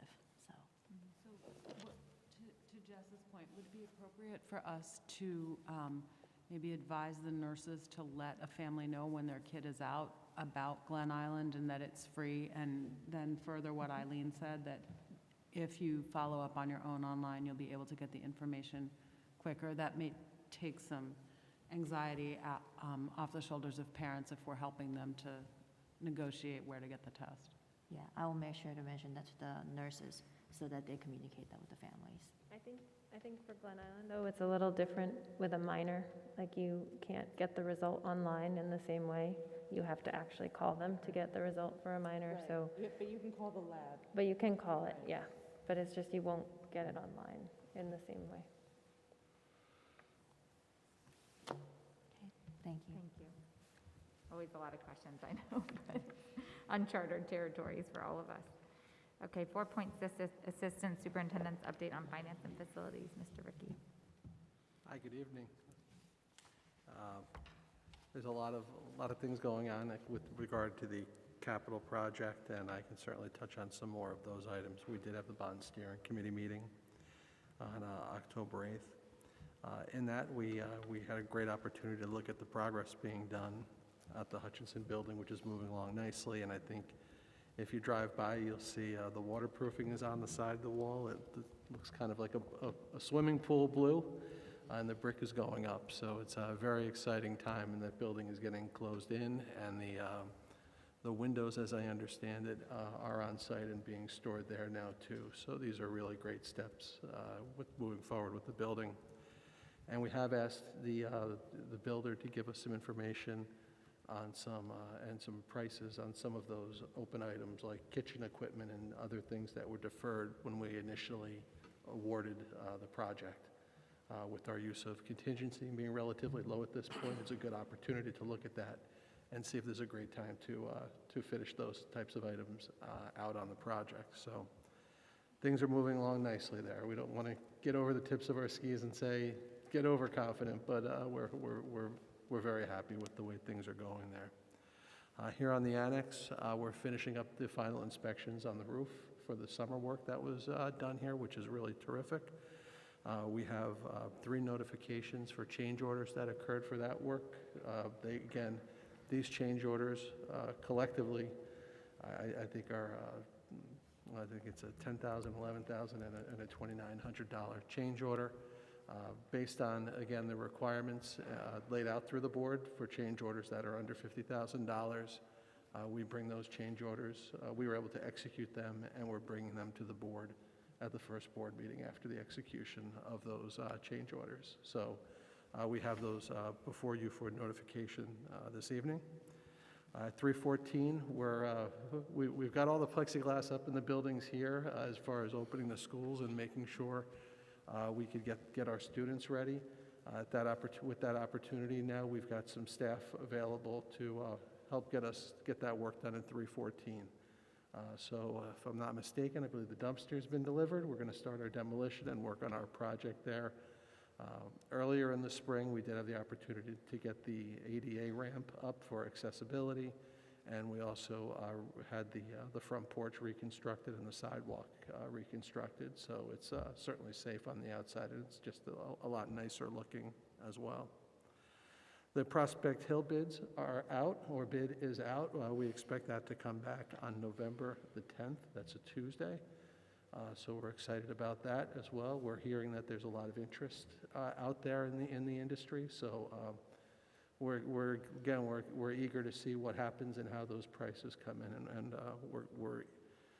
we're going to answer all those questions and try to attract as many vendors as we can into that bidding cycle. As was mentioned earlier, as we were working through the process this summer, some additional work was identified at the front side of the high school for the exterior. We're working with the architect on a proposal to get an idea of what the design would look like for the restoration of that area in the front of the building and to make sure it is secure. When we have that information, we expect to bring that before the board so that we can move forward with an executed agreement for additional work that would be needed of the architect and the design team. This is really work that was identified after the original work plan was put together. So we'll have more information there, and we'll be able to share kind of the scope of that work. And then, I'm sorry, just started with glasses, and now I can't live without them. It's too much. At Glover Field, we know people are getting great enjoyment from the field, and that's terrific. And it's very exciting. We're also making sure that the work is not completely finished there. We still have to finish the reconstruction of the drain by the Hutchinson, as well as the batting cage. So we're working through that permitting process and working with the architect and construction manager on when to put that work out. One of the options are, do we put it out for this winter, do we put it out for the spring, or do we look for both options and look for our best opportunity? So I always like having options, and I put in a vote for let's see what our pricing looks like on both sides, whether we do it over the winter or over the spring. Certainly if we can have it done over the winter, it's a greater opportunity for people to be able to use that batting cage, certainly in the springtime period. Maybe a little muddy, but at least they'll have the opportunity to use it. So a lot of exciting stuff there for sure. At this evening's meeting, it probably seems like deja vu all over again. We have the investment policy, which has come before the board. This is an annual requirement that the school board review the investment policy. There's no changes to that investment policy. At the audit committee meeting, it was discussed, and there were no changes that were recommended in September. And it was as you look at the bottom of the policy, you can see that it was last approved by the board in November of last year. So it's listed for a first reading without any changes. If the board has the pleasure, certainly I won't I won't object to you deciding to waive future readings if you wanted to pass them all this evening. We have some budget transfers this evening, about $150,000 related to PPE and equipment and getting ready for the school year. I have to say, I mean, certainly we went out and we were able to get that PPE and the supplies that we needed.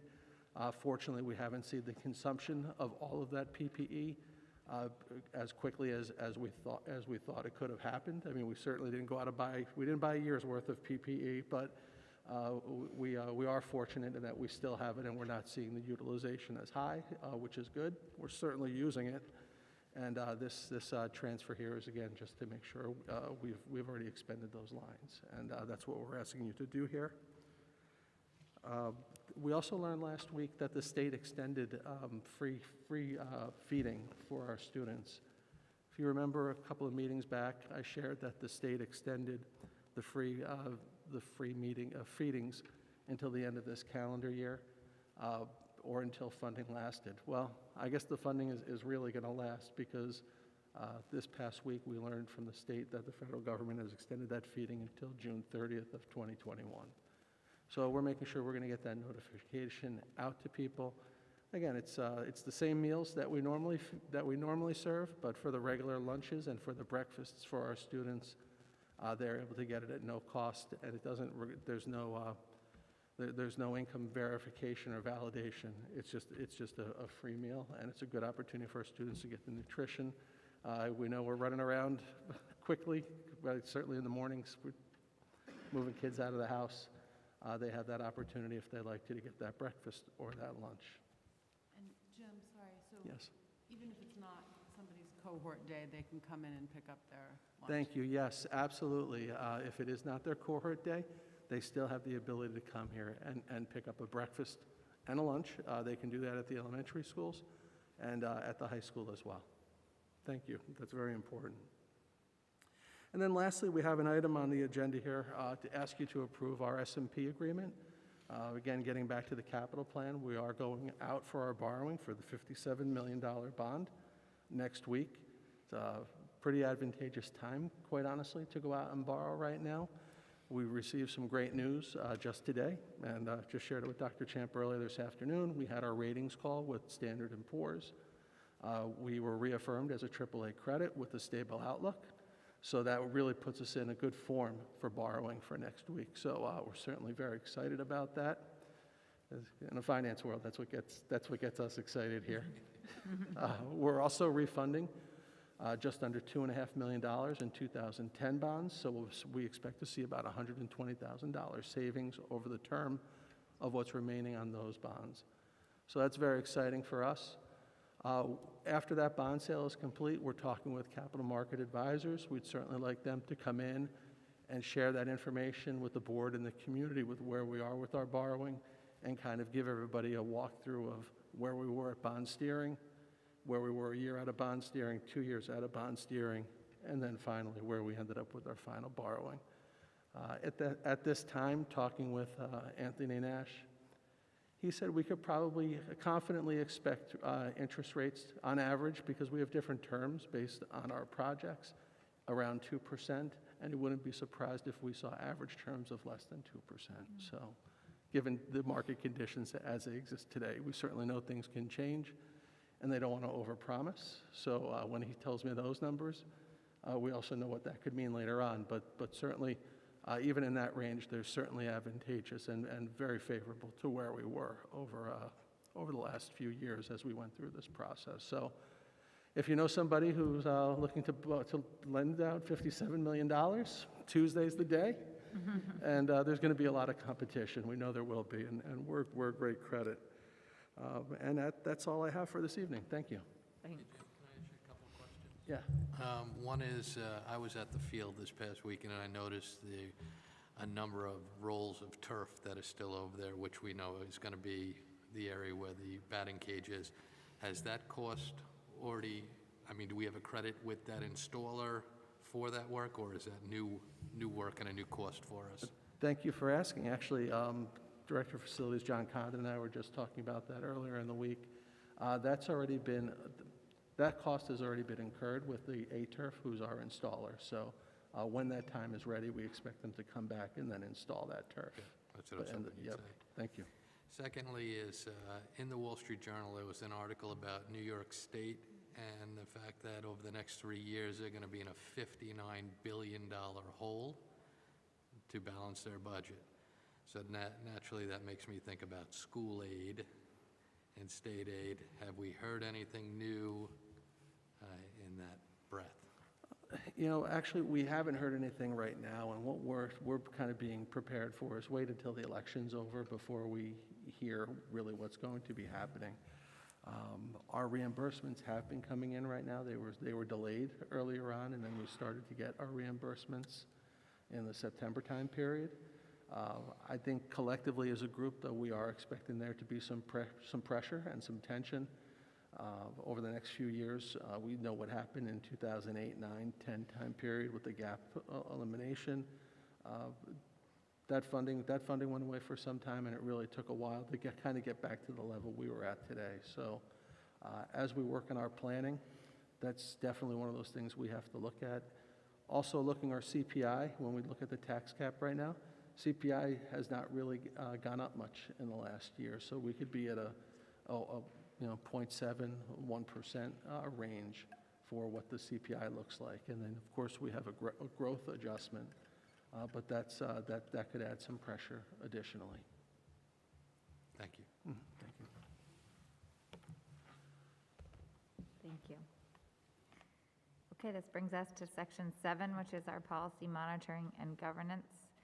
5.1 is a new policy, the naming of school facilities. We have our first reading. Eileen. Thank you. So we have the naming of the school facilities coming up, and it's a new policy for us completely.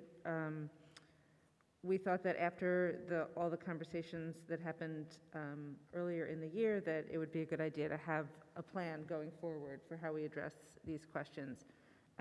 In the policy that we have, which is something that we put together from some other school districts and help from the attorneys, et cetera, we have included an 18-month waiting period from the time that a request is made to the time when a response will be considered. So that to me is sort of the biggest,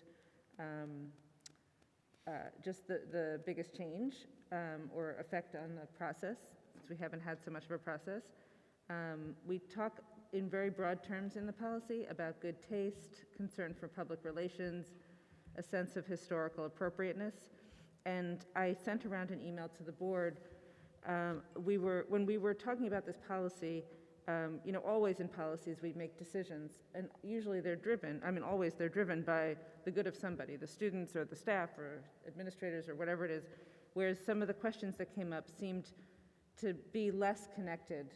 And so we wanted the board to really think about some of these other elements that we could put into the policy, but we didn't want to make that decision on our own. And some of those were whether or not the person who would be named would be deceased or need to be deceased. Should the person be local in residence or in impact? Must the person be affiliated with any local, or must be or not be affiliated with any local or regional businesses? And should we further elaborate on good taste? We didn't want to hamstring the boards to any decisions that we sort of made randomly, but at the same time, we felt like there was a need to just set out what some of the considerations would be as future boards consider these questions. So one option is that we list them in the policy as some things to consider, or we could just put one or more or none of them in as required things to consider. So I kind of open it up to you all for your thoughts. And this is the first reading when we're always able to make adjustments going forward. So insofar as anything comes up tonight, we can put that in for the next time. I think it makes sense to have as broad a set of guidelines as we can, because I think it's really hard to anticipate what's going to come up. So I think rather than say should be guided by considerations of, may be guided by considerations of, and broadening that list to include the things that you just listed. I'm sure there are others we can think of as well too, but it seems like a pretty good list. So the last two renamings, both renamings were for people who were alive. Well, I think we can put this in as a question. But I'm saying may, it doesn't have to. Okay. I'm just sorry, pointing that was, that if that wasn't clear, let me say it again. So I'm saying that the language should adjust so that it's not that they are required, but they may be considered. Right. And that it be a broad list of things that may be considered. Does that make sense? Yeah. Okay. And the other question I had was, this refers to, it seems that it's referring to requests that are coming from outside the board. Does the board, if the board decides to take up this on its own initiative, is there still an 18-month waiting period? That was definitely not something that we thought about. So, I mean, I kind of assume yes, that yeah. I think that may that- be a safe assumption, I just, Yeah. the way I it's think that worded, the reason, yes, that's true. I think the reason that we put in 18 months was we know that sometimes in the moment it can be very heated and raw, and we wanted to give people a chance to think about it and see how it felt at some point later. 18 months felt like a good amount of time, but I do think that we would want the board to also have that waiting period. yeah, I So, don't yeah. disagree, I just, But we should make sure that that's clear. Put forward and maybe forward to and/or by the board. Right. I think that would cover it. Yeah. So I just Yeah, have a because currently the head note kind of makes it seem as if it's our discretion, so it almost makes it seem like we're an exception from that as it reads now. So I guess I was thinking sort of what Jess said, when we're talking about having discretion, that also leads us maybe to making decisions that are inconsistent over time, and is that something that is a concern or not a concern? So if we say we can consider whether somebody is deceased, that means sometimes we'll consider someone who is and someone who's not. Do we care that the decisions will then be inconsistent for many factors, or could be inconsistent? I think that's a good question for everybody. I mean, to me, it's, you know, it's very much a function of what's happening in the moment and why the person is put forward, and sometimes that might be somebody who is alive and somebody who's not. But if we feel like the consistency is important, I mean, I think because of what we've done, it would mean saying that people all have to be alive, given that we've done alive, and I'm not sure that we necessarily feel that way. Right, so I'm just asking the question, and it could come into play with different factors in addition to whether the person is alive or not. Right. Regarding whether the person is local, for example. Right. So, I think you'd want to keep your flexibility here. I tend to agree with you, Vinnie, that I think that it's too narrow to Right. assume that future boards are going to be faced with the exact same set of circumstances that we are. so then I think we just need to Sue's point, make it very clear that these are factors that may be considered in determining Yep. that a future board doesn't necessarily have to consider any of these factors. Right. I had a question, but Jess, did you have something you wanted to say earlier? I didn't want to jump in. No, I mean, I have a point to bring up too, but you can So go bring it ahead. up. Yeah. Well, I think the only other thing maybe to add is, I know I agree with the 18-month waiting period to allow consideration, but I would wonder if there's a way to put in something about multiple requests for the same item or place or person, and that you wouldn't request again unless there's been a significant change to the request. Mm-hmm. Yeah, I think Jess and I talked about that earlier, and I think I'm not totally sure what the boundaries of that need to be, but I do think that we don't want people to put their energies into continuing to come back with the same question if it's been considered and the board has had substantial time to consider all the circumstances. So is it, yeah, it's true, and maybe the substantial change is that that's a whole new board, and, you know, Exactly. that's possible. That could be it. I mean, I Yeah. guess I think it's like if the board makes a decision to, I don't know, one way or another, you wouldn't want another request immediately for the same thing. Like, so I guess I'm just trying to, Right. like, I'm not even saying the same person, I just mean the same place or something. There's multiple things at play here. Right. I don't know if I'm saying it correctly, but We could sort of- also, as far as language in the policy, we could say that it's discouraged, kind of leaving it up to people to decide if there is substantial new information or new plan or a new request or, you know, Yeah. whatever. I mean, I think the question is a good one, it goes to process, right? Yeah. And, because there's not really any process sort of lined up here. You make a request and 18 months later, the board has to make a decision. No process in terms of public public hearing, public input, you know, I don't know if it needs to have a lot of process in there. I just wonder if there, it doesn't really sort of describe how you do this, or. Right. I'm blanking on the term, but Cheryl, the behind the scenes to the policy. It's been 2 years since I've been on the committee. What were the pieces that you know, it's sort of the execution of some of these policies? Is that more school-based? You were working one summer when we were on policy on, I don't know, I'm blanking on the term. You have the policy, but then you have the backup. Regulation. That wouldn't pertain to this? Would you create a regulation? Because, you know, when we were in the position in the last year and a half with the field naming request, I did spend some time looking, and there are some procedures that other school districts have taken where a request may come in, but part of what that then kickstarts is considering all other options, you know, or hearings or things like that. So do we want to consider, you don't want the policy to be so limiting, but do you want to kind of think through in some fashion a process to give a board more guidance? But the policy then should speak to someone who's making regulations to govern it. Right, which it seems like that would be back to the board, Yeah.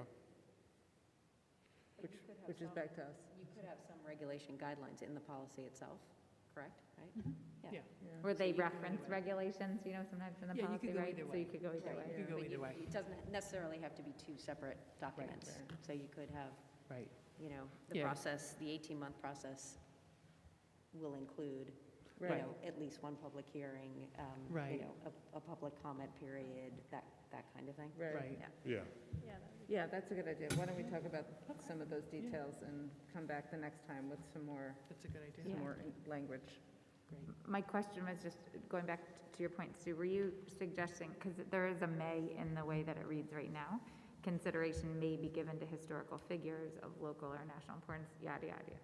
So some of the other thoughts that you shared with us that came up in your committee meeting, to me are just additive Yeah, just to more that. than that. So Sue, were you suggesting that, because may is already in there, that we add to that list? No, or- it's I'm making two different points. So the point Okay. I was making earlier is that we expand the list of things that may be Right, considered. okay. And then the second point is that we add some process statements, so that. Right, I'm going there's back to your first point. Oh, The okay. process, yes, but so when you were talking about adding, just, Yes. you're Yeah. suggesting perhaps we add to that list with some of the additional thoughts? Yes, that Eileen listed. Okay. earlier. Right. But may does exist there, so, and I do think, Yeah. I think listing it doesn't hamstring us, but it gives future boards, although policies get changed every year, some insight into the thought process that we use to create this, I think, which is helpful because, I don't know, there's a lot of things that we didn't think about until we were in the middle of the situation, so I think it might help inform future boards to just have some A starting point. parameters to consider, you know, they'll make their own decisions, but. Okay, that helps. Okay, Sounds great. so we'll work on that and come back the next time. Thank you. So then we have, Thank you, that's a tough one. yes, yeah. It's a short policy, but it gets tough Right. when you Yeah. really work through it. It's fraught with all sorts of. Yeah, Right. it's not as simple as it looks. So the next one is policy 7330, which is the first reading of searches and interrogations of students. Right, so this policy, it says 2019, which I assume is the last time we looked at it prior to now, and really the only substantive changes were that we expanded the scope of this policy to include school trips, being in hotels, things like that. I just have to chuckle because 2019 could have been like a year ago, and that, I was going to say it feels like another lifetime ago, but the fact that this is what we added in Yeah, shows that that's the case because Right, there's no school exactly. trips and no hotel stays right now. yes. We also, of course, went through our usual removal of gender-specific pronouns and also included parents/persons in parental relation, which is what we do every time we go through a policy for the first time.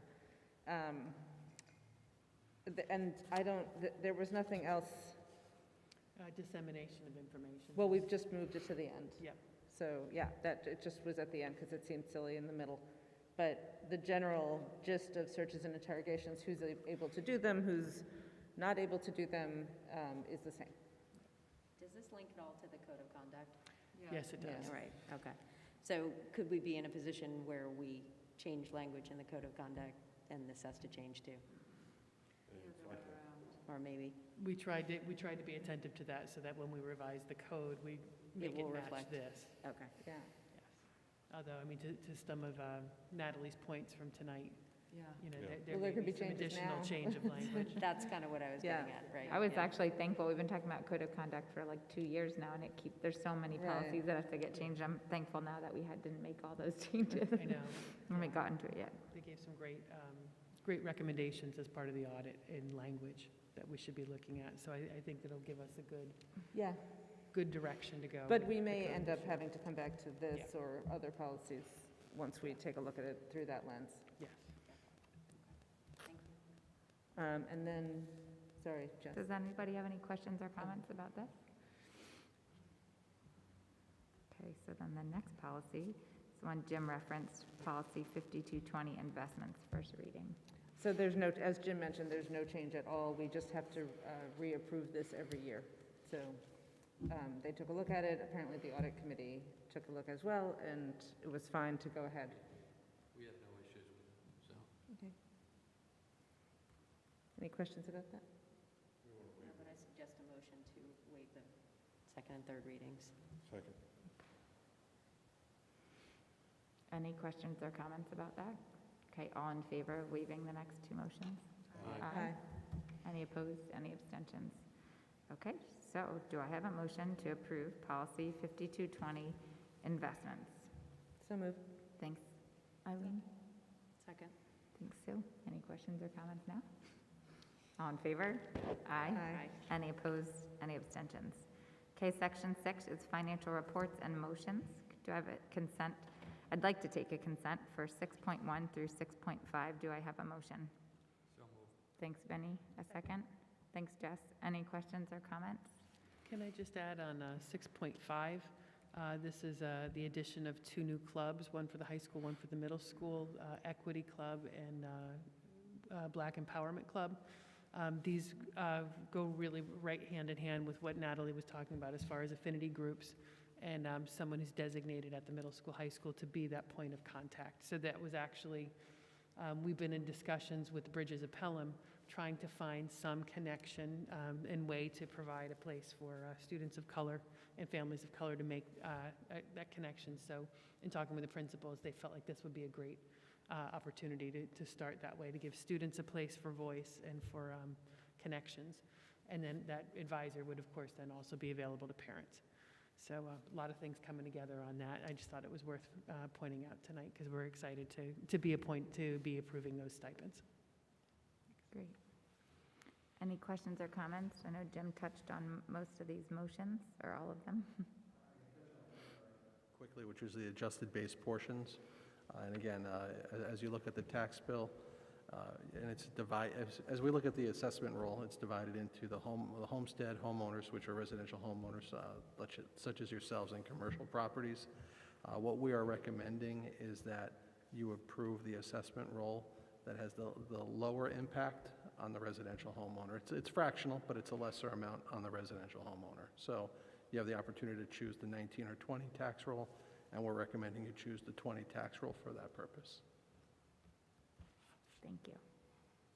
Okay, all in favor? Aye. Any opposed? Any abstentions? This brings us to section 7, which is superintendent's personnel recommendations. I'd like to take a consent of 7.1 through 7.3. Do I have a motion? Thanks, Leah. Thanks, Eileen. Anything to add, Jim? Actually, for this month, they're just smaller, regular personnel items, and FMLA leave was one. And I would say for the certified staff, it's a ESL teacher and some coverages for teachers who are out. And of course, with Alex stepping into the role as deputy district clerk, an appointment for some appropriate compensation for that time. Perfect. Any questions or comments? All in favor? Aye. Any opposed? Any abstentions?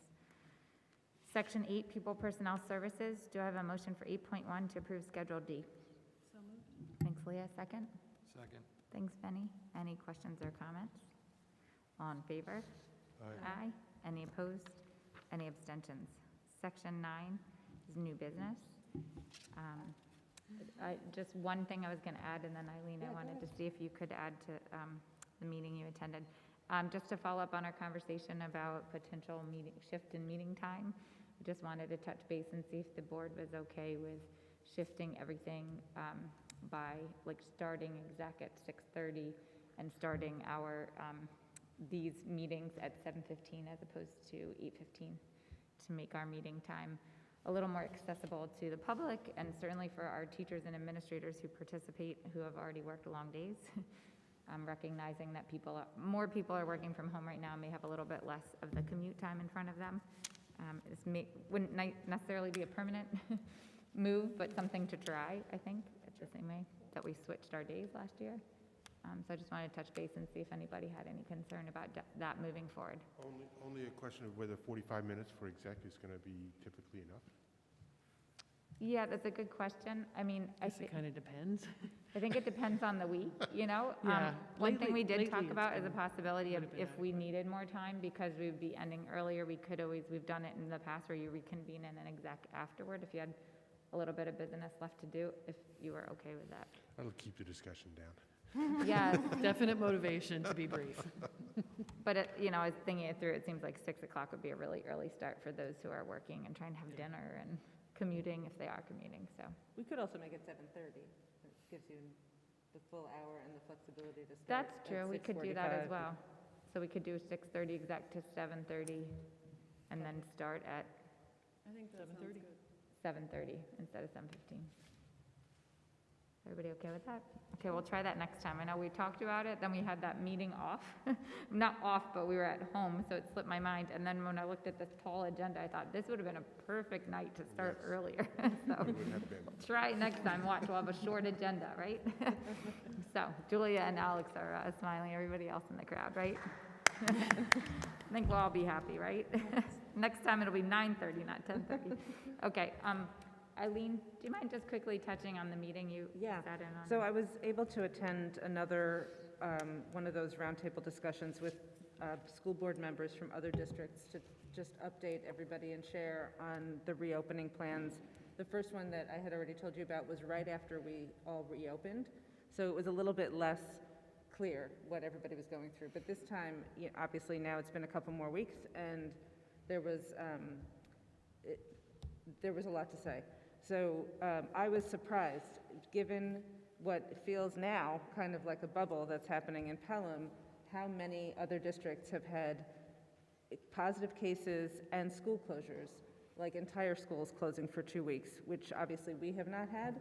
But I was surprised also to hear that most of it was due to teachers or students, mostly teachers, really all teachers, being having to quarantine for 2 weeks, not live cases among students, just really, so many teachers had to be out that they had to close the building. So that was a good reminder to me and a red flag that, we can't really be taking it for granted. It could change in a minute. Another thing that came up was a bunch of districts were talking about how the DOH contact tracing was too slow to be helpful, and I've learned that Julia is really handling it for us, so we're super lucky to have that. And then one district and other districts chimed in as well. They were finding that the transmission is really happening outside school, not inside school. And that is a little bit of a reminder to be careful with things that are happening in your regular life, including, outside sports and other. I know that Connecticut has different rules, and I'm hearing about people going to play sports up in Connecticut, but that seems to be the kind of behavior that happens that brings the virus into schools, or at least it just exposes people to so many more people that your likelihood of quarantine goes up, and then once one person's quarantining, it's just that ripple effect. So just a reminder to please be careful and to just know that this is, we're having the success we're having, and it's going really well because of all of the precautions that we're taking, and it could change in a second. So. Thank you for taking the time to sit in on that meeting for me. Okay, so then this brings us to 9.2, which is a hybrid model feedback. I know it's late. Yes. I will try to Hopefully be we can do this brief. swiftly and meaningfully at the same time. I will try to be brief, yes. Eileen, thank you. That's really a perfect transition. And I think it really highlights the challenges that we're all working under. You know, and I know we started this year in hybrid, and for the foreseeable future, we're planning to continue in hybrid at our 50% capacity, really for many of those reasons that Eileen raised. Our health efforts are working. Our kids are continuing to be amazing and compliant and careful, and that really is helping. You know, it is this whole hybrid experiment that we're trying as a nation is really challenging. You know, I think we all agree the best place for kids to be is in school. I think the reality is we know for adults there is a lot of pressure, fear, and as Eileen said, that's turning out to be in many cases the reason schools are shutting because of quarantines and exposures, potential health issues. So that, you know, in a way, the best place for adults to be is at home. So we've got children that should be at school, adults who should be at home, and now we're having to do this mix of 50-50 that really just doesn't meet anyone's needs well.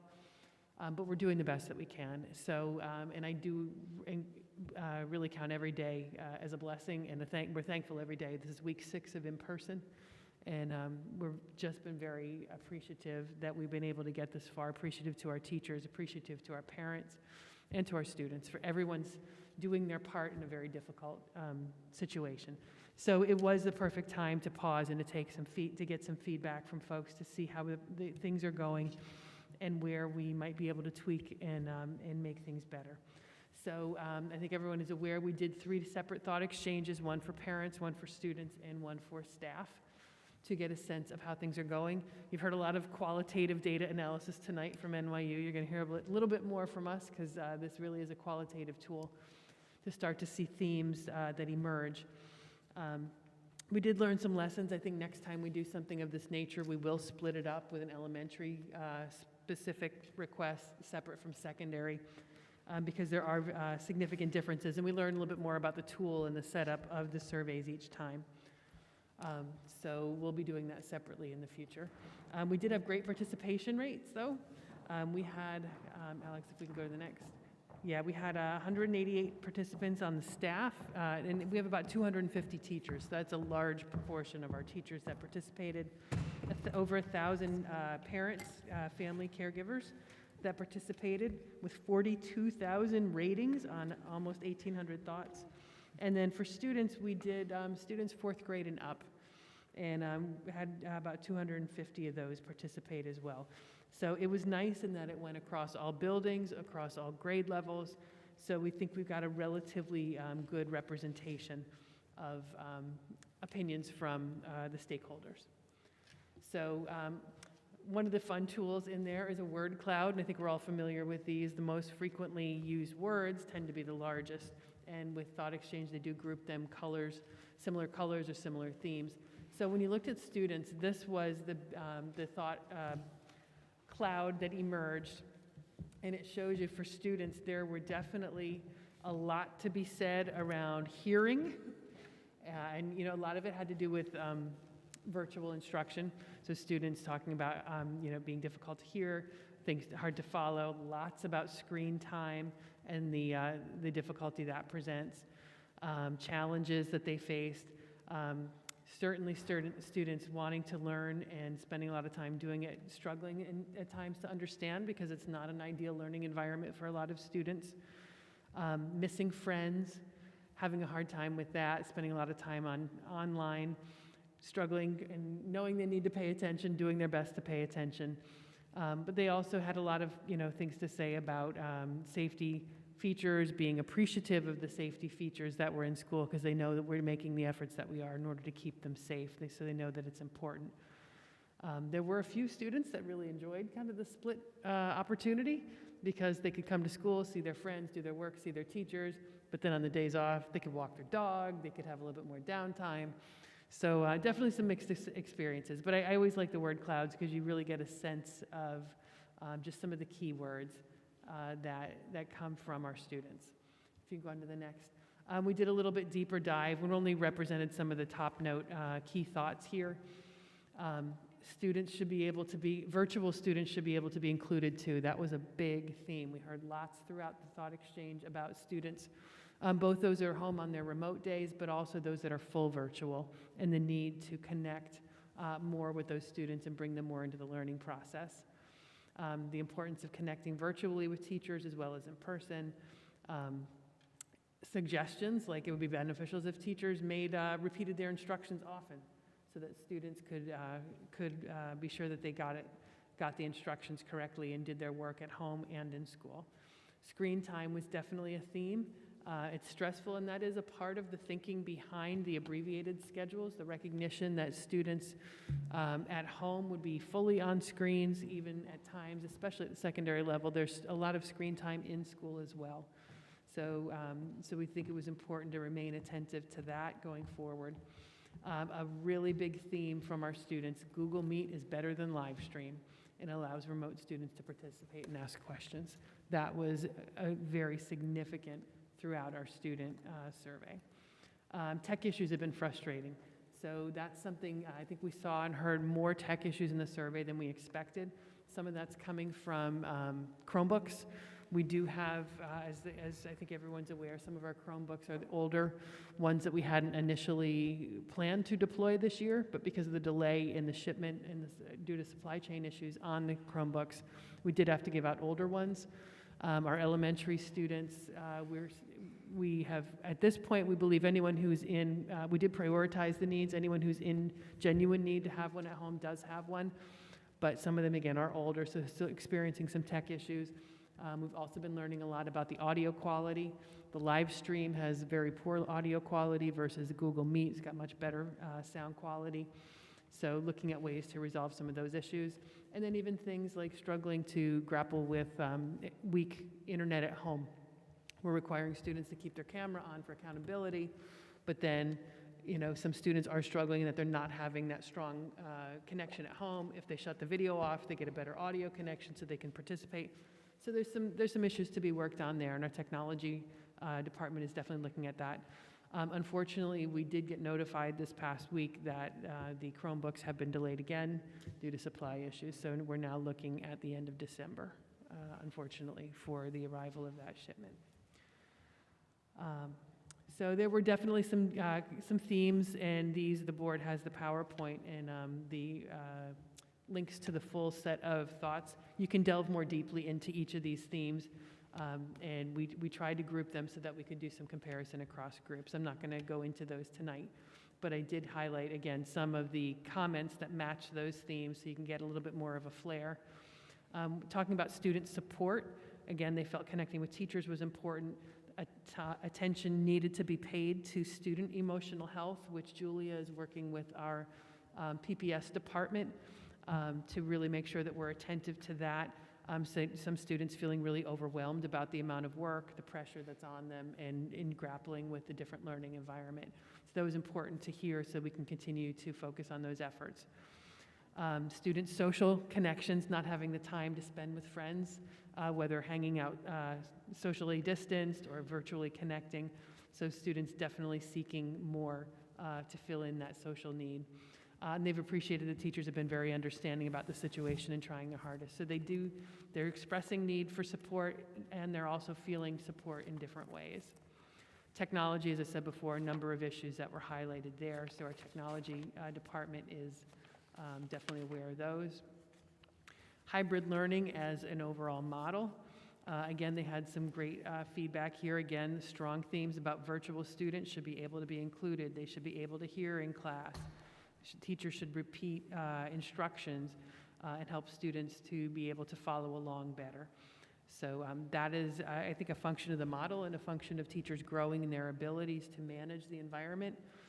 And I think students recognize, and you'll see it very much in the teacher results as well, teaching in a hybrid environment is incredibly challenging because it feels like three different audiences that teachers are teaching to.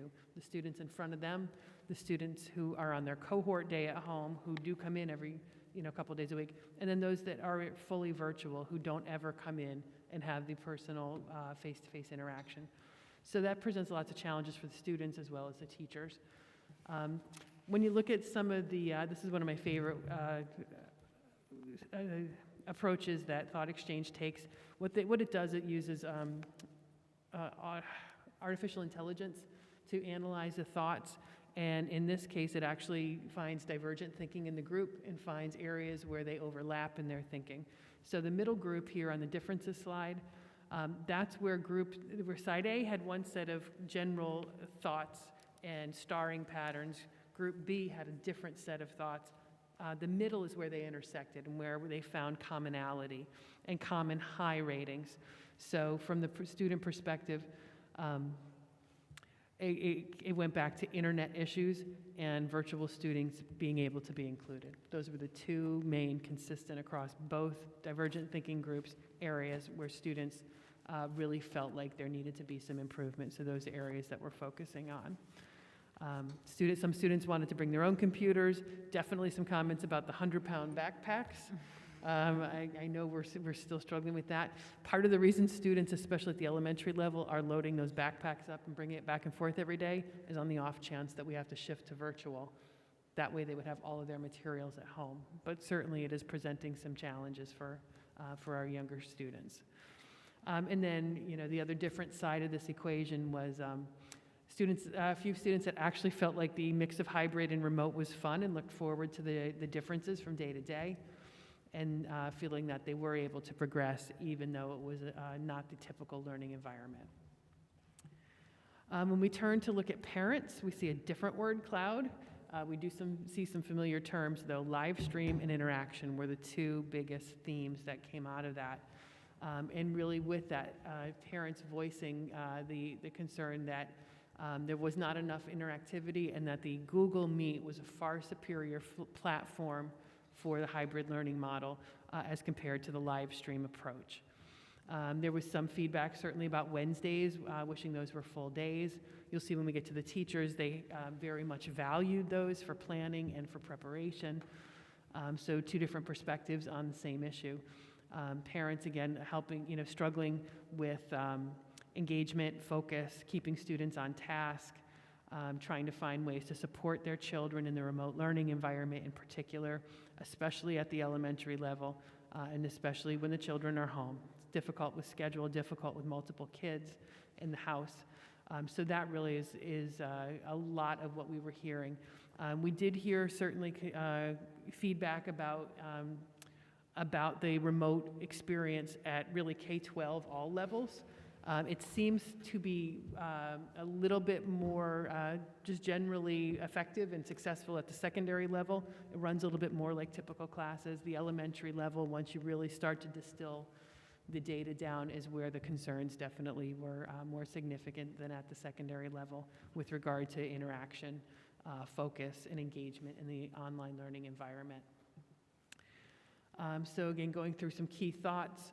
Need for interaction during virtual days. As I said before, that was a specific thought that was shared in the Thought Exchange, to possibly teachers wearing microphones. And I should add a thanks to our PTAs. PTA Council is in the process right now of trying to find out how many teachers would like voice amplifiers to try to help with the audio. So that we're really appreciative for their support there. And again, the folks using the Google Meet, it is just a superior audio quality in general. So that's helping a lot of folks out in that regard. And our tech department has been exploring a variety of different kinds of microphones for in the classrooms where teachers want the students on the board to interact with the students in the class. It takes a different type of microphone to have the appropriate audio quality. So we're working on some of those things. Biggest challenge is keeping students focused.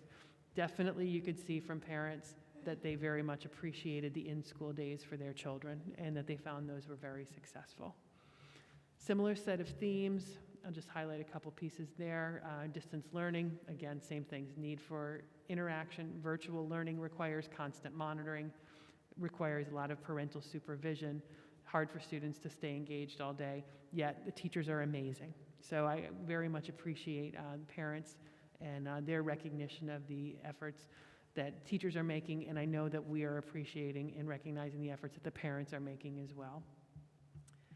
When it comes to in-person learning, lots of praise, lots of happiness in this. We have, I think, 6 different comments in there. in-person days are excellent. Learning's going great. My child is engaged with work. He's really learning on these days. Being able to attend school in person, even for a couple days, has been critical to restoring a sense of social, educational, emotional normalcy. So again, we're very, very happy that we're able to continue with the hybrid model and to allow at least some in-person time for our students. It has restored, it's centered a lot of us. And then when it comes to support from the parent perspective, again, rave reviews for teachers and praise for the work that they're doing across the board.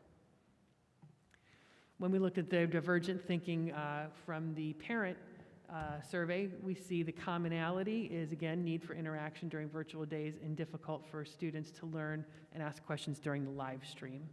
So again, that's informing what we're seeing as next steps. We did have a group that felt remote learning is working well and their child was doing well and is happy and feels safe learning from home. And that is actually something we've heard from a number of parents. They've appreciated having the option for their children to stay home full virtually because of just the safety of their child or health issues of the child or the family, and they're making it work. So that is an area that we did hear for some requests for improvement on that. So I'll be, once I get to the end, sharing some areas that we're hoping to tweak in that area, department as well. And then reiteration on the other side of this particular slide of the stress that is going with the hybrid model and the desire to see students back in school. So finally going to the teachers, again, we'll go through the same data. Planning was by far and away the biggest concern for our teachers. They're really redoing their entire curriculum, and it's been a challenge from day one. The technique of doing it, the planning for doing it, the delivery of instruction. As I said earlier, it feels in many ways like they're teaching to 3 different audiences, and that is just exponentially increased the workload and the innovation that needs to go into every bit of work. And again, the younger the child, the harder that has become for teachers. Wednesdays have been invaluable to our teachers to have that time for their own planning as well as collaborative planning, opportunities to meet with one another, to provide training if needed, or to seek out supports for themselves. We also continue with after-school meetings as well to support them. Principals are working with them. We have, board probably remembers, Alicia Del Mastro was added as an instructional support teacher this year, an instructional technology teacher. She has been the most, I think, MVP of the district so far in her ability to support our teachers. And she's just 1 foot out of the classroom, so she really understands the challenges in front of them. So we appreciate her. And John Sabalos, though we know him as an amazing tech director, he started as an elementary school teacher.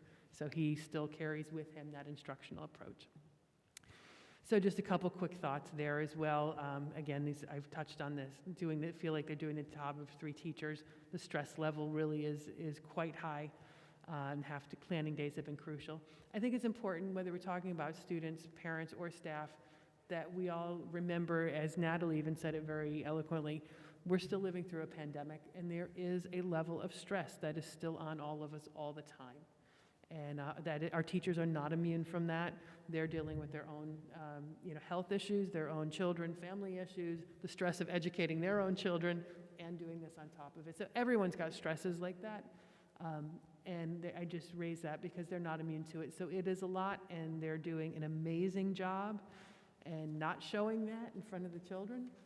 But I think it's just important that we all remember there's a lot of stress in the system for everyone, and we need to be really attentive to that and sensitive to that. So again, similar themes that we saw there. Planning and preparation was one of the themes that came out for teachers, different from parents and students. So you can see a lot of those comments there. There was also need for support, worried about mental health of colleagues and themselves. Really appreciating those parents that are reaching out with support and encouragement and praise and thanks for the efforts that they're doing. And they're very proud of their work. I think one thing that I've learned about the folks here, they're very type A, they're very conscientious and very used to doing an outstanding job. And when they don't feel like they're doing the job to their own standards, that adds a tremendous amount of internal pressure and stress on them as well. So there's a lot of self-imposed because they don't feel like they're able to meet the needs of students the way that they really want to. So that's one of those great qualities that can be, challenging in times like these. But again, I appreciate their professionalism, and what's driving that is always to do what's right by children. Hybrid learning, they had a lot to say about the model there that really echoes many of the comments that I've already shared, so I'm not going to go into those details. When you look at the differences in divergent thinking there, again, you see the commonalities is people feeling like they're doing the jobs of 3 teachers and they feel fried. We wanted to not sterilize the data. We wanted to be honest and genuine and represent the voice. We saw some issues about technology there as well, similar to what the students had to say, so we're working on those sorts of things. And trying to deal with inconsistencies across the board. One thing on the B side, you see a comment about needing to leave by 4. One of the things we've tried to balance is in order to clean the buildings and sanitize them each day, we need sufficient time to do that. So we need to empty the buildings earlier than we would have in the past. So it's presenting yet another tension of there's more work to do, we need more time to do it from the teacher's perspective, yet we also need more time for our custodial staff. So we're trying to find just the right balance in there of providing people the support and time that they need. So to bring it all to a conclusion, really the big takeaways that we see as the administrative team looked and worked through the data, we do need to do some work to improve technology issues, and John and his department are actively working on that, and again, thanks to the PTA Council and the PTAs and their efforts to help us improve some of the technology so the students at home can have a better experience and teachers have what they need to do the job. We are still working, our K-5 and 6-12 administrative teams are meeting regularly to continue to develop any of the processes and expectations that still need to be nailed down, things like report cards, grading, assessments, and also then starting to revisit some things about our processes and procedures to see, did we overthink some things and maybe we can simplify and tweak and revise now that we're actually living the plan and it's been successful, but to do it wisely and safely. We're continuing, of course, to provide teacher training and support, and that's coming from our principals, from our directors, from Alicia, from John, from BOCES, continuing to bring in every support that we can. There definitely was a request to minimize initiatives, and we've talked about that from the beginning, having our one goal for the year being to create physically and emotionally safe places for teachers and students so that they can be their authentic selves, and to really relentlessly keep our focus on that and not get into a lot of the other things that we would have done in a normal year. So we're continuing to commit to that and really try to stay focused on surviving this year. It is important that we protect that planning time. I know there's been questions about the abbreviated day and the Wednesdays, but where we are right now, in order for the teachers to really be able to deliver the best they can, we have to continue to protect that planning time. We really believe it's valued, and we can tell you from the inside, it is utilized significantly and consistently by all of our staff. As we saw, we need to continue to attend to teacher and student wellness, and as I said, Julie is really leading the charge on that. And our principals, again, and directors are very hands-on, just being there side by side with teachers, assessing what they need personally, stepping in when they need that extra little bit of flexibility, that extra encouragement, support, coaching, whatever it is they need, they're doing their best to be there to provide that. And we're looking to provide additional wellness activities. We have our employees assistance program for those that need above and beyond what can be provided at school. So we're looking for ways to continue to support them, and support may look different in this environment than it ever did before. So we will continue to seek to find ways that are meaningful for supporting our teachers. The last couple of pieces here, I think, are recommendations that I would like to bring to the board and certainly get your feedback and thoughts on, based on what we saw in the data. And we've talked about this before. I think now that we've lived it again 6-7 weeks, I think we are seeing a significant need to reconsider the idea of of trying to create some full virtual teachers. As folks know right now, the students who are staying home for the full-time virtual experience are really just getting the remote side of the hybrid model. And in some cases, it's been very successful, but in some cases, many students are struggling. And we have a large number of students that have chosen that at this point in time. So my recommendation at this point is that we do explore more the idea of setting up some virtual teachers, potentially surveying those parents who have already chosen and committed to the full virtual. In order to do this, it probably would mean that we would need folks to commit to a full year or to at least a large chunk. We don't know what the spring will hold. As I said earlier, for the foreseeable future, I expect us to be in the hybrid model. I know we all hold our breath every day that we get to stay in the hybrid model. We do think it's probably realistic that will be some shifting at some point to full virtual, but the idea of us coming back 100%, I don't think at the moment is something we see very soon at all. We don't know what the spring holds. We'll have to wait and see. But again, we would like to reach out to those parents who've chosen full virtual for whatever their reasons are, see if they would be interested in this. This would give the opportunity for a dedicated, fully interactive teacher to be assigned for the students who are fully virtual. And that could, at the elementary level, thank you, at the elementary level. It's not viable at the secondary level due to certifications, but at the elementary, we think we have a critical mass and we have the certifications and the need. I think that's the biggest thing. That's where we're seeing the biggest need. There's more of a concern at the elementary level for that increased, Yeah, and that would also alleviate one of those audiences from the rest of the teachers where they feel like they've got 3 different groups of students. This could take some of the pressure off of that and enable them to more focus on the hybrid students. The other recommendation that I'm making at this point in time, and I think you saw it very vividly through the results, is we've allowed teachers to have a choice of either live stream or the Google Meet up until now, and that was out of respect for the different readiness levels. We knew that we'd be coming into this with a lot of concerns, a lot of fears, a lot of different skills and capacities. We feel like we're at the point now where we do have, I'd say, at least 50–60% of teachers are very successfully already on Google Meet and been shifting that direction. And have found it to be successful, and there's classroom management routines that are able to facilitate that process very well. We're at the point where I think it would be important for us to shift to having all teachers on Google Meet, and I think that would largely address many of the feedback pieces that we saw from students and parents. I think, to be honest, it's a more efficient approach anyways. It's fewer steps to do it than it is to do the live stream. It would certainly better position us if we do have to go virtual.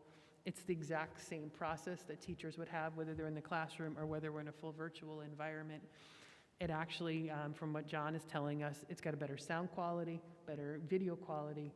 So in general, overall, it would be a more efficient and more effective model. So at this point, that would be my recommendation, is that we make the full shift.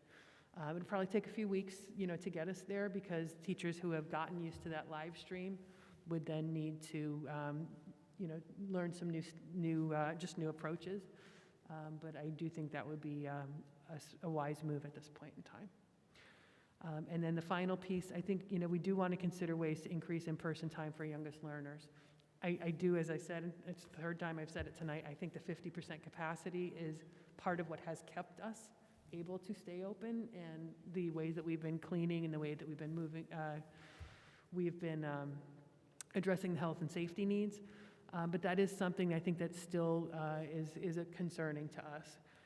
So that's something, I guess my recommendation overall would be that we maybe make some of these first couple of moves, identify people to be full virtual teachers, see if we can take care of that need, make the shift to Google Meet, and see if that can fill in some of the gaps of interactivity that folks are feeling, and then reassess and see where we're at that point to see if is that enough to really feel like the model is much more successful for our youngest learners, or do we need to take a look at one more step of maybe we rearrange how our cohorts are coming in and use time differently Even if we can't use the percentage and the density differently, maybe we could use our time differently in more of an AM/PM structure.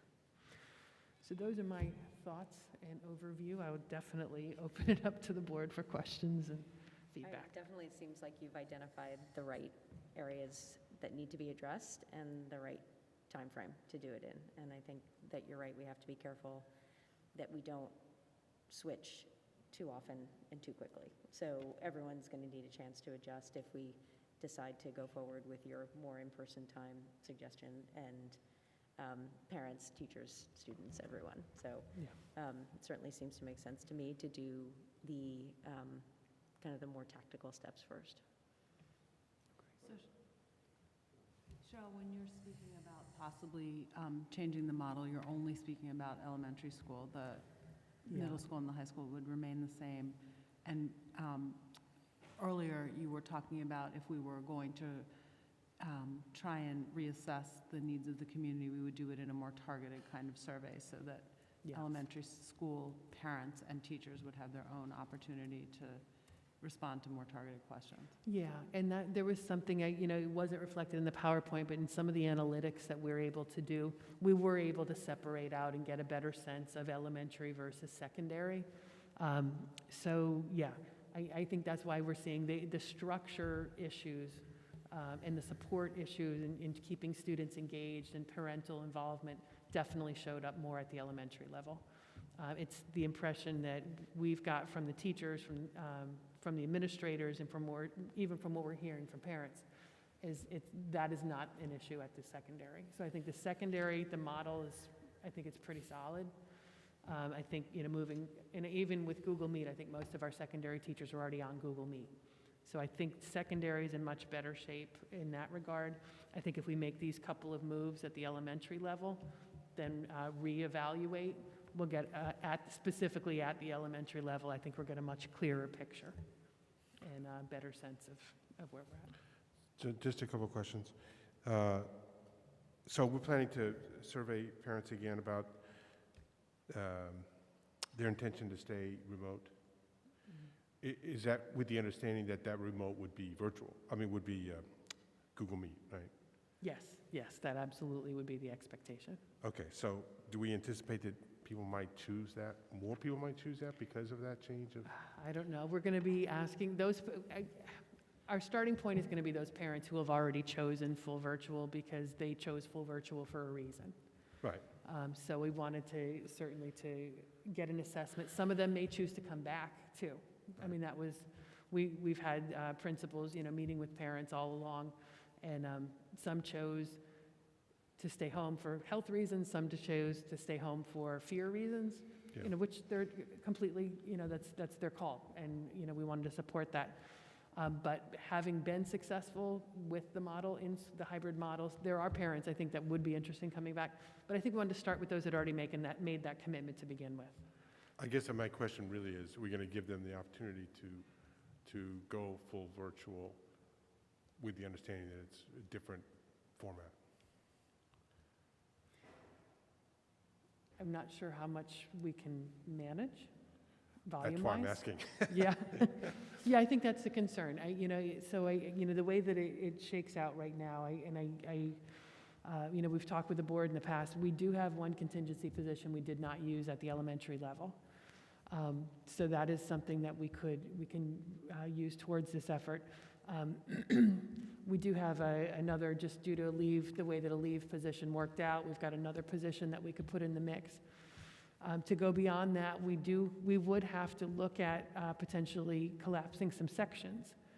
So we don't want to disrupt any more than we have to because of the relationships that have already been established.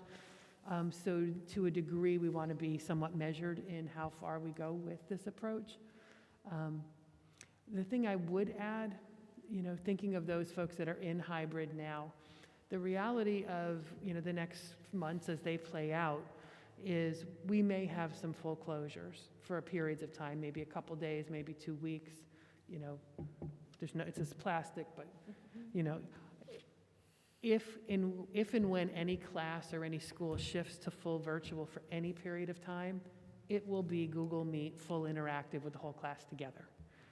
So that's basically the same experience that a student working with a full virtual teacher would be getting. So to a degree, my hope is that teachers have established relationships. Many teachers have already, shifted to Google Meet, and they've already got that environment going.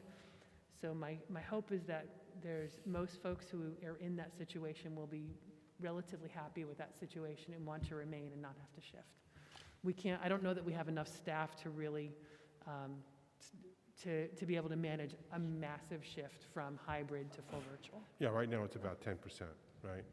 Correct, yeah, we've got about 10% district-wide on full virtual. All right, so when people, well, right now, the parents aren't in this, they're having the remote experience that the other kids in that class are having. Yes, But if we go to a virtual teacher, they will have a different teacher. correct.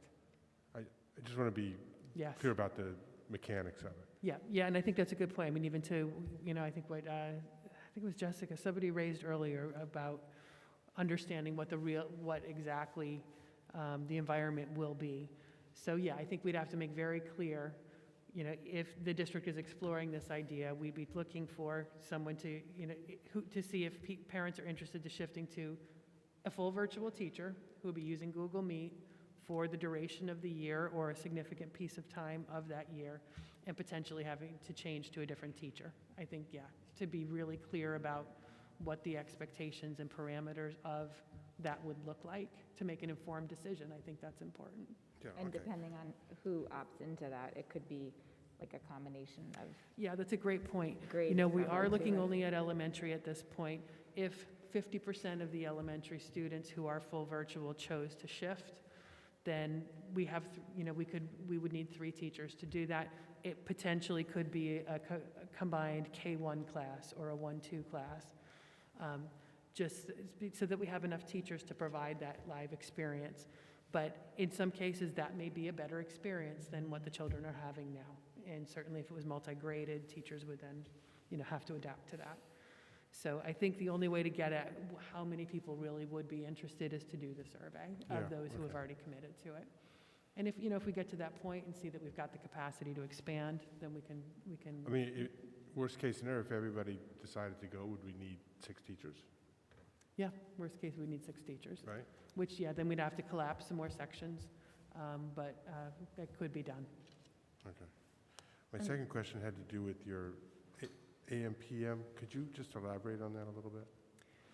Yeah, there's a lot of districts around that you have seen that have chosen an AM/PM model. Something like that. We haven't certainly fleshed it out in great depth, but so at the conceptual level, it could be something like where students would come. One cohort would come in for 2.5 hours. They would do the core subjects: English, Math, Science, Social Studies, in person. And then they would leave, do the remainder of their work either fully asynchronously or potentially maybe like specialist teachers, doing a live synchronous session in the time that they're home. And then the other cohort will come in the afternoon, and same thing, core instruction while they're there. There's, certainly issues that would have to be worked out around special education, around intervention services, what special schedules might look like. Cleaning protocols, initially that was one of our major concerns, was how do we get the buildings cleaned? We think that there are some strategies that could get us able to do that. But again, we've got to weigh out some of, what's working now in our model is the way the cohorts are divided and the cleaning breaks that we've got. That has really helped a lot. So we'd have to weigh the risks of changing that approach. But it could, conceptually, I think we could do it. We do think that we would have to do it at a full K-5 level if we were to do it. We tried to weigh through, could we do just K or could we do just, K1, K2? Given the logistics of our buildings and the constraints we have with space and facilities, we don't think it's viable to do just 1 or 2 or 3 grade levels. I think it would have to be a kind of an all or none as far as the grade level if we were to consider a shift. So from the student's perspective and the parent's perspective, the child would be going every day or 4 days a week in the morning or in the afternoon. Right. And from the teacher's perspective, they're going to have to teach twice a day a full core curriculum, Right, which is much different than what they're doing now. correct, right. And they have not planned whatsoever for that at this point, so there'd have to be So it would have, extensive conversations and planning and a whole shift in approach. so I can't see that happening in less than how long? We'd need a lot of lead time on that. I would think so. Yeah, and, and that's where I think, where our first inclination is to take those first couple of tactical moves to kind of isolate the variables and see if, does that get us further down the road? I think too about families and the shift they would need to make if we made, childcare. I know getting that in place has been a massive challenge to begin with, and it's somewhat of a convoluted schedule to begin with. So I think there'd have to be lead time there as well for families to adjust childcare and working provisions. People have arranged their work arrangements around the time at home and time away now. So from the time, if it was decided to go that route, we'd probably need a month, 6 weeks? I would say at least, yeah. I'm just trying to understand the timing of this. Yeah, if this and, were and I to- would say, for us to shift to Google Meet, we already know that's going to, we need to be fair to the training and the support that needs to happen, the expectations. We're probably looking at early November to make that shift to Google Meet for everybody. And then full virtual teachers, we're going to start working on right away. So I think over probably the next 2 to 3 weeks, we could make some, I think, significant progress on the full virtual teachers, as well as a shift to Google Meet. Then I think give that, a little bit of time, reassess in there, so mid-November reassess. And then I think that would really, to your point, that would kind of bring us out to mid-November to December. And ideally, I think that gives us an opportunity for a natural break around the holidays. Yeah, that's That also gives us just that timing. I understand your timing, and I appreciate your recommendations. It gives us time. All the news is showing that we're at higher numbers than we've been in Westchester with COVID, and we are approaching cold and flu season, which is certainly going to complicate kids and teachers being in and out of school. And so I think it gives us a little bit of time to see how the schools who are in an AM/PM model are, how that's impacting. I know if a kid has a cold on a Wednesday, they come down with it, and then they're home for 5 days over the weekend. They could get COVID tested. They wouldn't have been in the classroom around their classmates or teachers for that period of time. The AM/PM, that's quite different, right? Yeah. So as you talk about kids being sick. So I think the natural timeline that you're looking at also gives us time to see the impact of how our numbers are looking in the region, how we've dealt with school closures in our current model, and from that perspective, it's probably a healthy thing.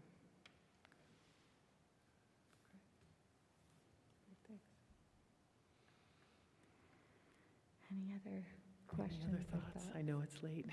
I know.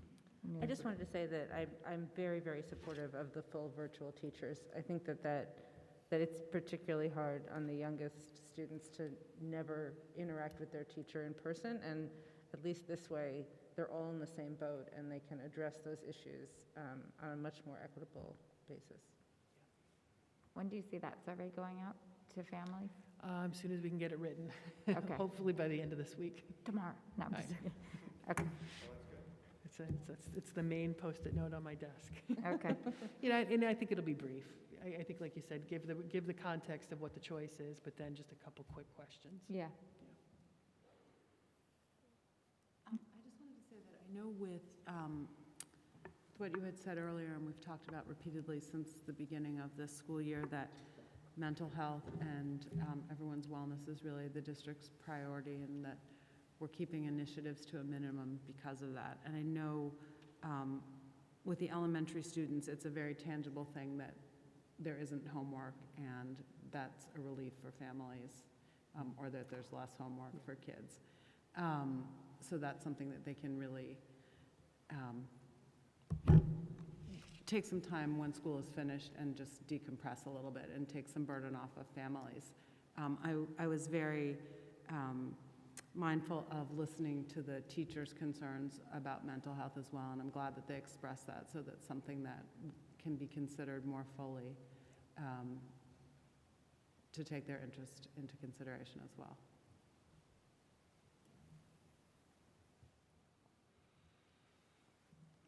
Great. Any other questions?